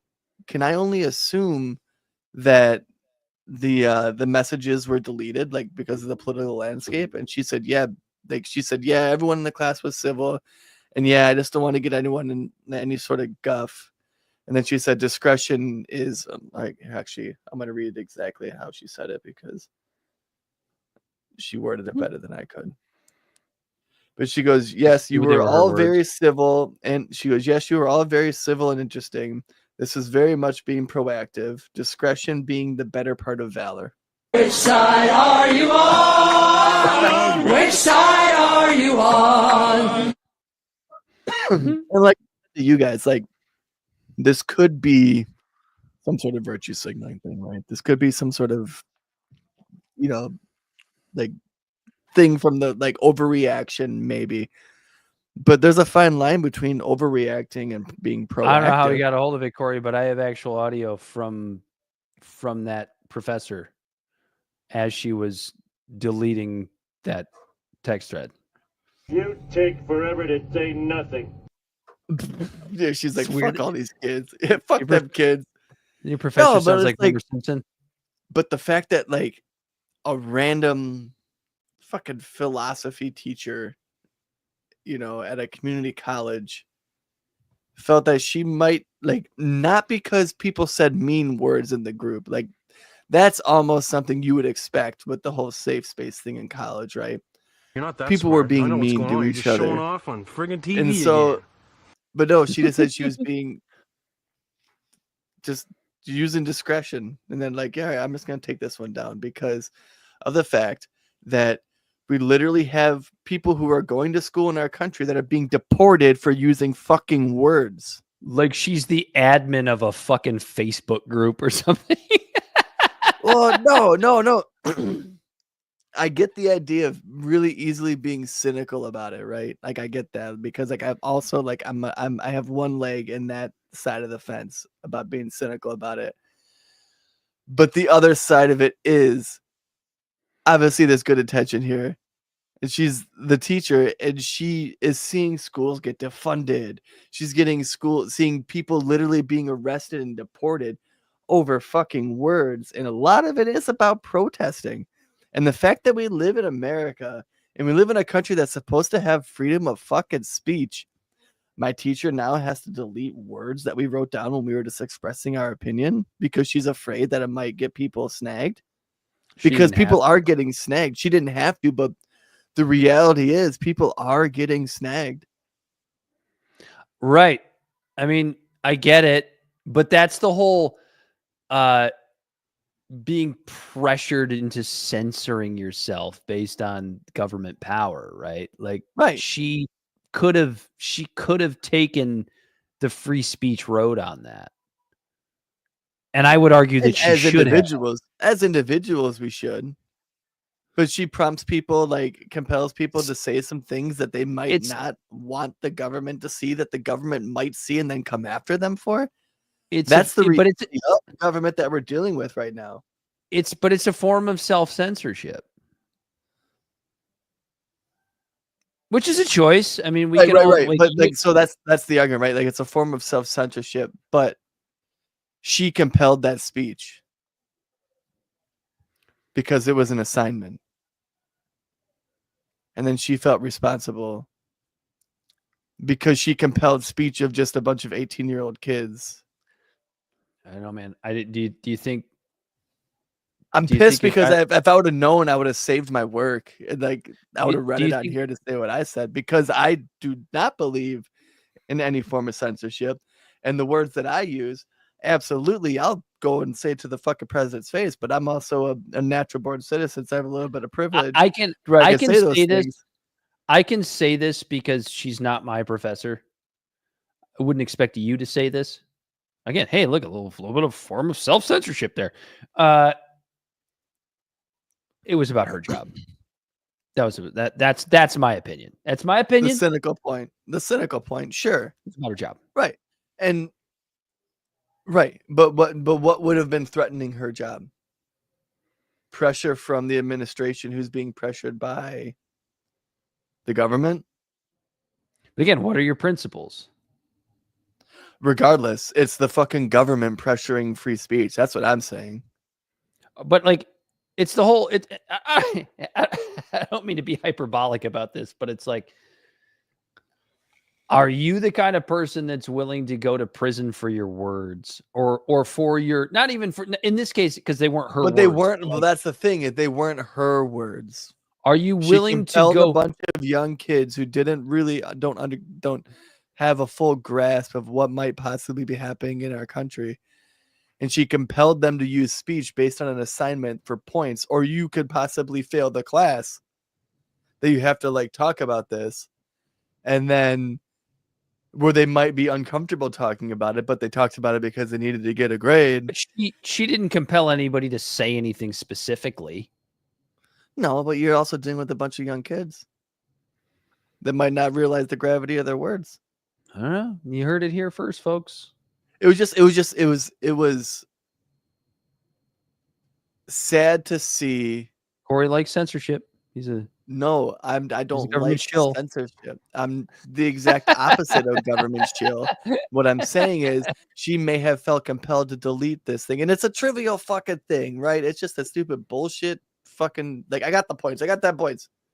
Doesn't fucking matter. I wish I would have known, because I would have. He's talking about this for 10 minutes for no fucking reason. Well, no, because it's a big deal. It's the climate of our country right now. People are self-censoring, and that honestly, was the whole point. And that was the whole point of the Khalil Mahmoud bullshit of them arresting him, even though he's a green card holder and he deserved due process. That sent a fucking message, is basically what I'm getting down to, is the Trump administration is stomping on the First Amendment, and it is trickling down into our livelihoods and into our lives. And here I am, a fucking white male who was born here. We have white privilege. Yeah, that's funny you say that, because I was actually trying to filibuster a little bit while I looked for that sound, but I knew what you were going for. I can read you. But it's and me, like, right, like what's white privilege, right? White privilege for me being a lower class white American, it's just blending in. It's not like I don't have any affluent fucking ties. My family didn't own an estate. I don't get money from anything. When my parents die, I'm gonna owe money. I'm not gonna get some sort of trust. But I blend in. I have constitutional rights. But here it is, Trump's strong arming of bullshit is still affecting me. That is honestly, your story did lead into a decent segue for our final topic, which is so that's so I can't imagine what it's like if you don't have the privileges that I have. I don't know. It's I don't like it. I don't like it. Well, that should be the name of our show. I don't like it.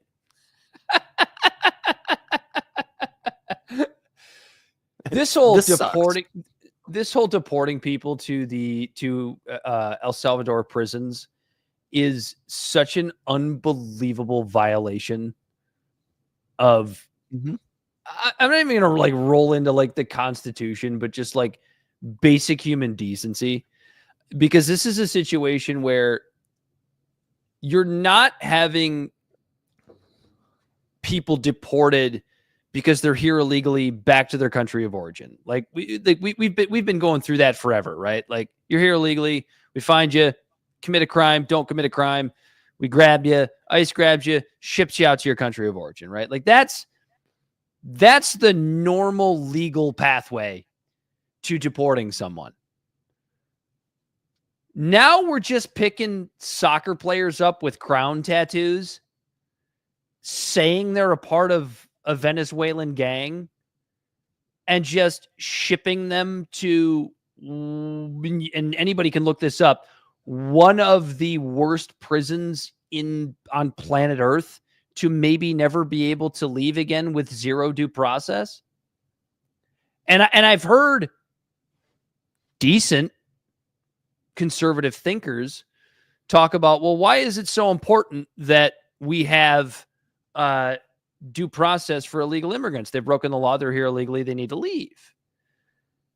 And my answer to that question is very simple. They committed a crime, right, by coming here illegally. Yeah, they did. Nobody disputes that if you're here illegally, just the term illegal should pretty much imply that you've broken a law. What happens when you break a law, Corey, or I break a law? We get arrested. We get arrested, right? We get charged with a crime. We might sit in holding, make bail, right? Be able to go home until we are brought to trial or cut a plea deal. We go through the due process after we've committed a crime. Well, coming here illegally is a crime that requires due process.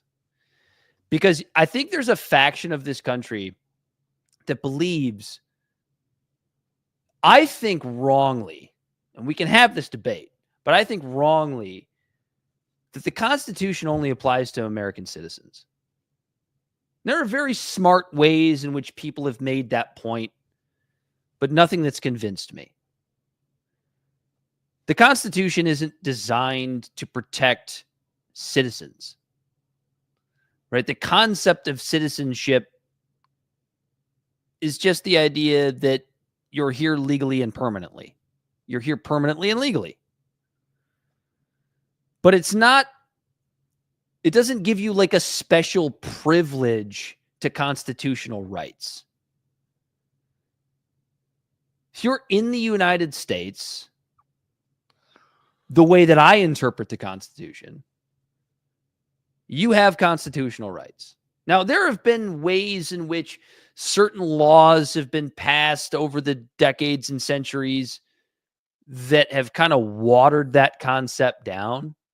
But if you look at the Constitution, just read the Constitution, just as it was written, not even the Constitution, just the Bill of Rights. We'll just start with that.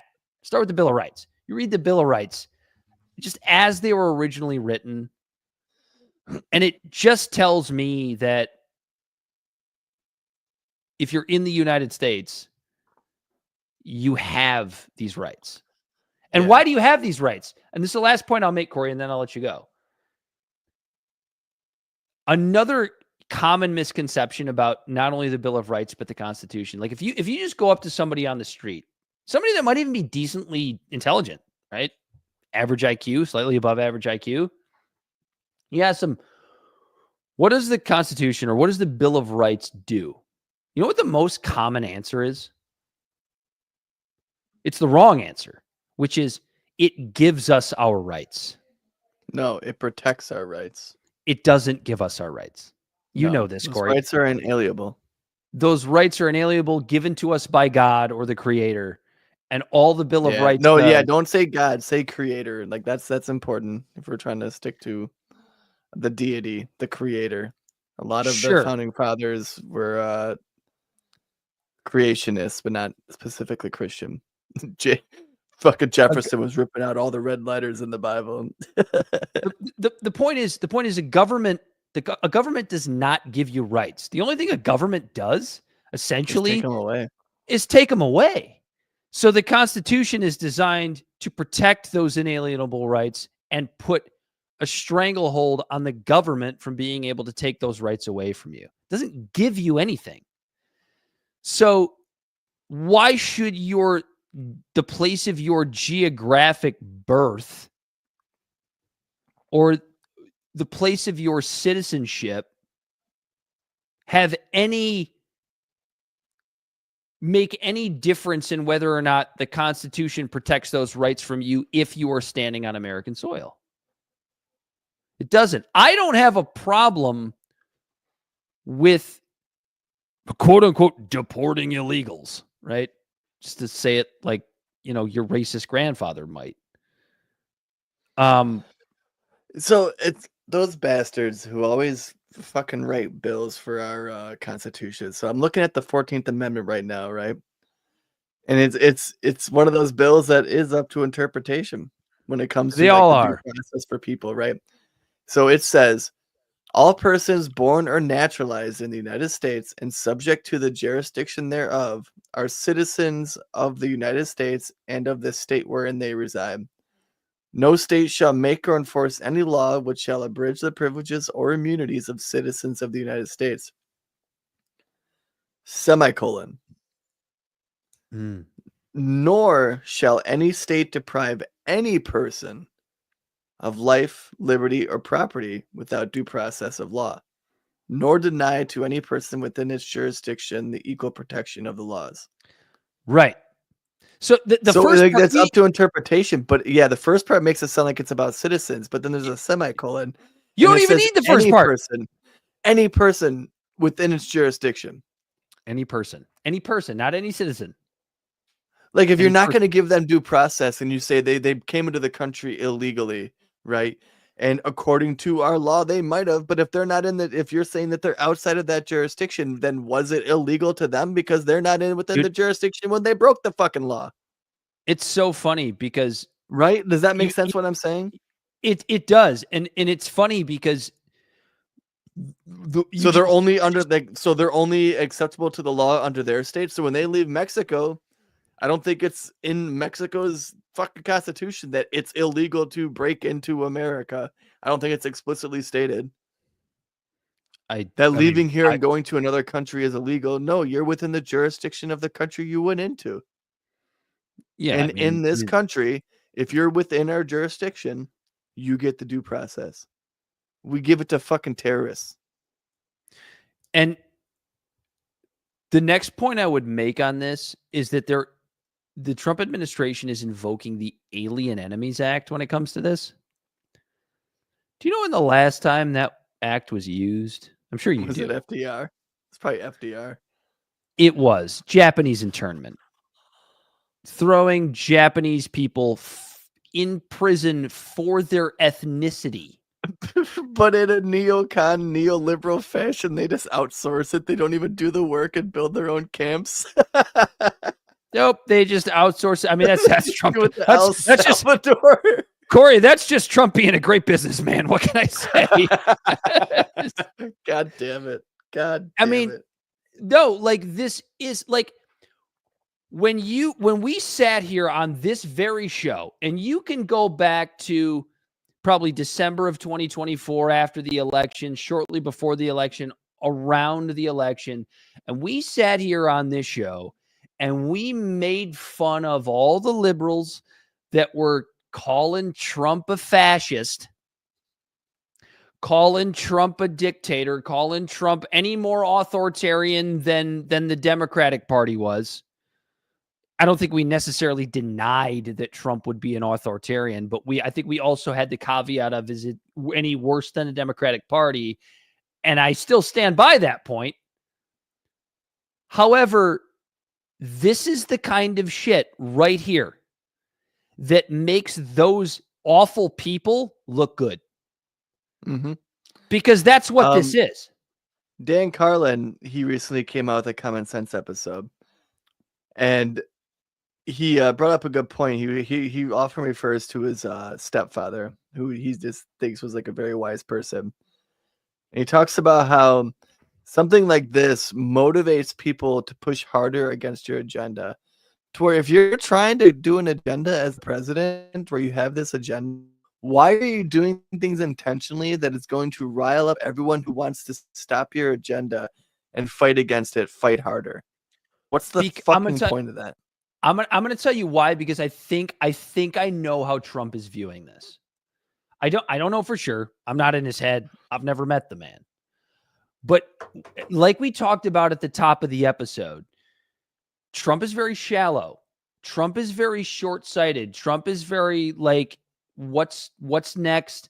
What's the immediate thing? He does, just like most people don't. He's not really different in this way, like second, third, fourth, and fifth order consequences. He doesn't think about those things.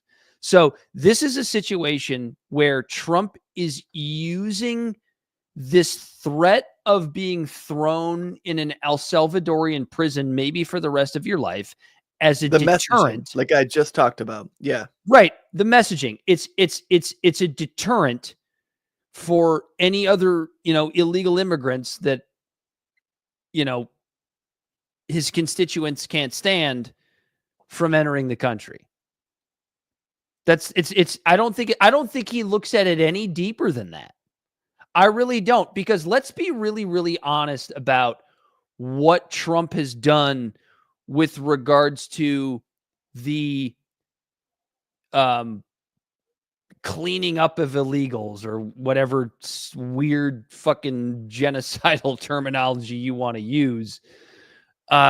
Dude, it hasn't been much. Now, what has happened is that the border has it hasn't completely been sealed, but illegal crossings are way down since Trump took office. So you could say that in that regard, it's worked. But there was no plan here, Corey. It's been all willy-nilly. It's all that's at least that's the optics of it. It's just like, we're just going to throw ice out there and they're just going to scoop people up. Because when it was talked about that it was just, we're going to start with the people that committed crimes, and everybody went, okay, I guess that kind of sounds reasonable, right? And there wasn't that many, and they ran out real quick, and they're like, oh fuck. I don't even think it's that, dude. I think they're just scooping people up. I know somebody working. I might have talked about this once before, so I apologize if I have. But I work in the food industry. I sell food. I do a lot of my sales work in kitchens. You know what's in a lot of kitchens? This is not meant to be some sort of racist trope. It's just reality, because I work in the business. There's just a lot of Hispanic women and more than a few Hispanic men working in kitchens. You know why? Because it's a good job for them. They kind of like doing it, and they show up to work on time, and they bust their ass, and they get their job done. A couple of my customers have had people that have been here for 35 years, just working a job. Yeah, maybe they're here illegally. I don't know. Just working a job. They've been deported. And I understand that's anecdotal, right? I get it. You could chalk that up to ICE making a mistake, right? But the point is, when you factor that, my little anecdotal story there with Jersey Reyes Barrios, the Venezuelan goalkeeper with the crown tattoo, and various others, just seems like they're running at this really willy-nilly to send a message without any consideration for the human lives involved. And that's the problem that I have. So Jersey Reyes Barrios. Well, yeah, no, they're doing the same thing that every other fucking administration does, every other fucking person who does a stump speech, everything, just broad brush strokes. Well, and like it gives credence to like what we called months ago this ridiculous fascist argument. Like months ago, I thought it was ridiculous because that's how how did the most famous fascist ever, as much as it cringes me out because people invoke him way too often, I'll do it anyway. I mean, how did Hitler get started? He started just by shipping Jews out. Like that was the first thing. Now, listen, I'm not trying to be hyperbolic. Right. It's not going to turn into. I don't think we're going to get to a point where Trump is taking illegals and throwing them in concentration camps and starving. No, that's what Democrats do. I'm just kidding with FDR. FDR, only if they're Asian, though. Only if they're Asian. I'm not trying to be hyperbolic. I don't think we're going to get to that point. All I'm saying is that, like, God, at least I hope we don't get to that point. God, anything's possible at this point. But, like, it does give credence. Yeah, the next to thing that you know argument. is Trump's going to try banning guns or any sort of gun attachment, like a bump stock. Yeah, or invoking red flag laws, which he tried to do in his first term. Yeah, remember, he doesn't give a shit about due process. Deal with that later. He doesn't. He doesn't. Said that. And he's on tape saying that about the Second Amendment. and the last, I think the last thing I'll say about this is Jersey Reyes Barrios was a guy. Actually, no, I have two more things to say about this. Jersey Reyes Barrios, actually correct. Yes. Yes, he was a guy. I mean, I'm not going to assume his gender. Actually, or anything. Objectively, yes, he was a guy. He was arrested in Venezuela almost to the date a year ago for protesting the Maduro regime in Venezuela. He was arrested, detained, and tortured. Came here for asylum. The point I'm trying to make with that sentiment is he's anti-Maduro. Right. Who else is anti-Maduro? Donald Trump. You fucking idiot. That's what I'm saying. When they don't know what they're doing. Right. He could have been a who was the defector from North Korea that suit Young Pak, or was it Yeonmi Park? Youngmi Park. That little Korean girl with the glorious rack. My God. He could have been a PR stunt of someone trying to escape socialism and coming to America for the American dream. Just this little football player from Venezuela. But nope. Now, because he has name recognition, the left gets to go and say, told you. Yeah. I mean, Trump is making really bad people look really good with some of these policies. And the last thing I'll say, Corey, and you can finish up if you have anything else to say on this. Glenn Greenwald, who he and Ken Klippenstein are, I think, my two favorite journalists out there right now.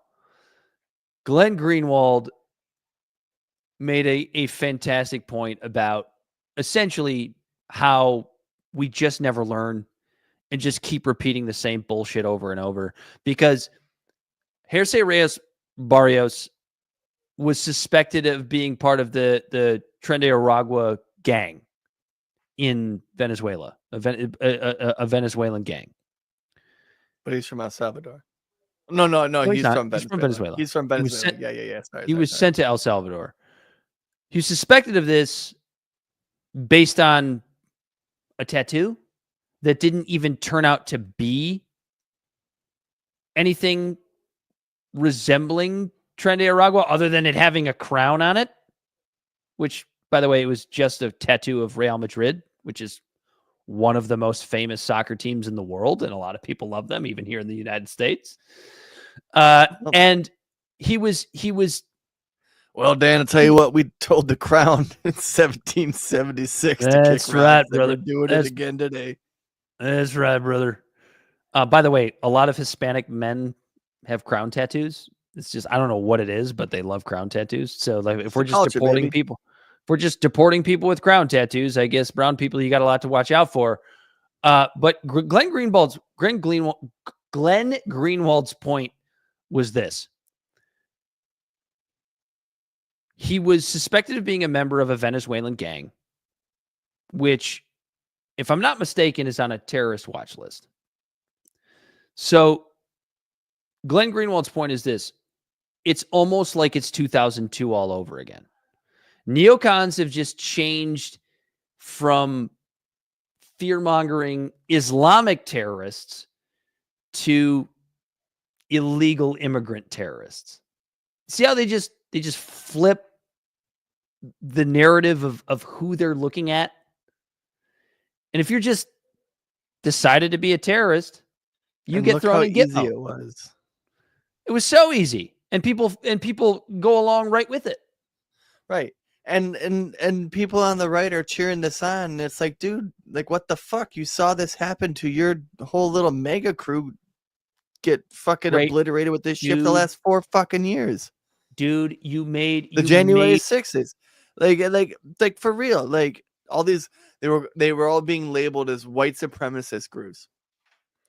They're all being labeled as white supremacist groups. What was the other thing? What was the other? What was right? Extreme right, mega. What was the other term they used? What was the other term they used? Domestic terrorists. Yeah, they were domestic terrorists. Targeting. See how it is? Fucking idiots. Fucking Corey. Dunces. Here's the new boss. Using FBI to egg them on, and then get them to try to fucking kidnap the fucking governor of Michigan. Here's the new boss, same as the old boss, right? Just like we talked about at the top of the show. The party in power is the ones that tries to crack down with the authoritarianism, and the party out of power is the ones that turn to the Constitution. All of a sudden, they care about the Constitution. Yep. And I'm going to tell you right now, I'm going to make a prediction for, I'm not going to say 2028, but the next time a Democratic president is elected, whether it's 2028, 2032, doesn't matter. This is all going to flip on its head again. This is all going to flip right back over. All of a sudden, the Democrats are going to do their fun little type of authoritarianism. And all of a sudden, the Republicans are going to be all about the Constitution all over again.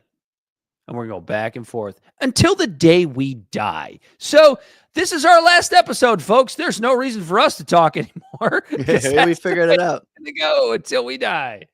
Because that's the way it's always been. Do you have anything else you want to schedule to play a bunch more of fucking NCAA? We didn't get into soda and snap benefits, but I think that's something we could save for next time. That's not something that's too time sensitive, I don't think. Yeah, no, I'm good for that. I got to remember to switch it over. Libservative Podcast is found on all social media and podcast platforms. Our website is libservativeshow.com. We can be found at Libservative on Facebook, YouTube, and Twitch. Instagram and Twitter at LibservativePod. Our TikTok videos can be found at Libservative Podcast. And you can reach out directly at libservativepod@gmail.com. Subscribe today. And we hope to have Bell back for our next episode, assuming he doesn't have another tragedy in his life. But, yeah. He, as always, has been Corey Walsh. He's Dan Griffin. It's been Libservative Intellectual Idiots fostering political and cultural literacy. And until next time. We have white privilege. And we are out of here.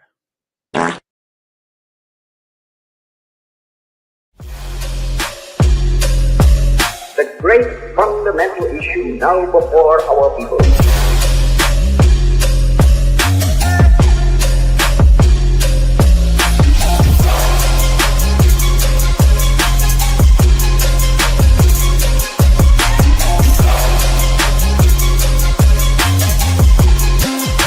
We, the people, cannot turn back.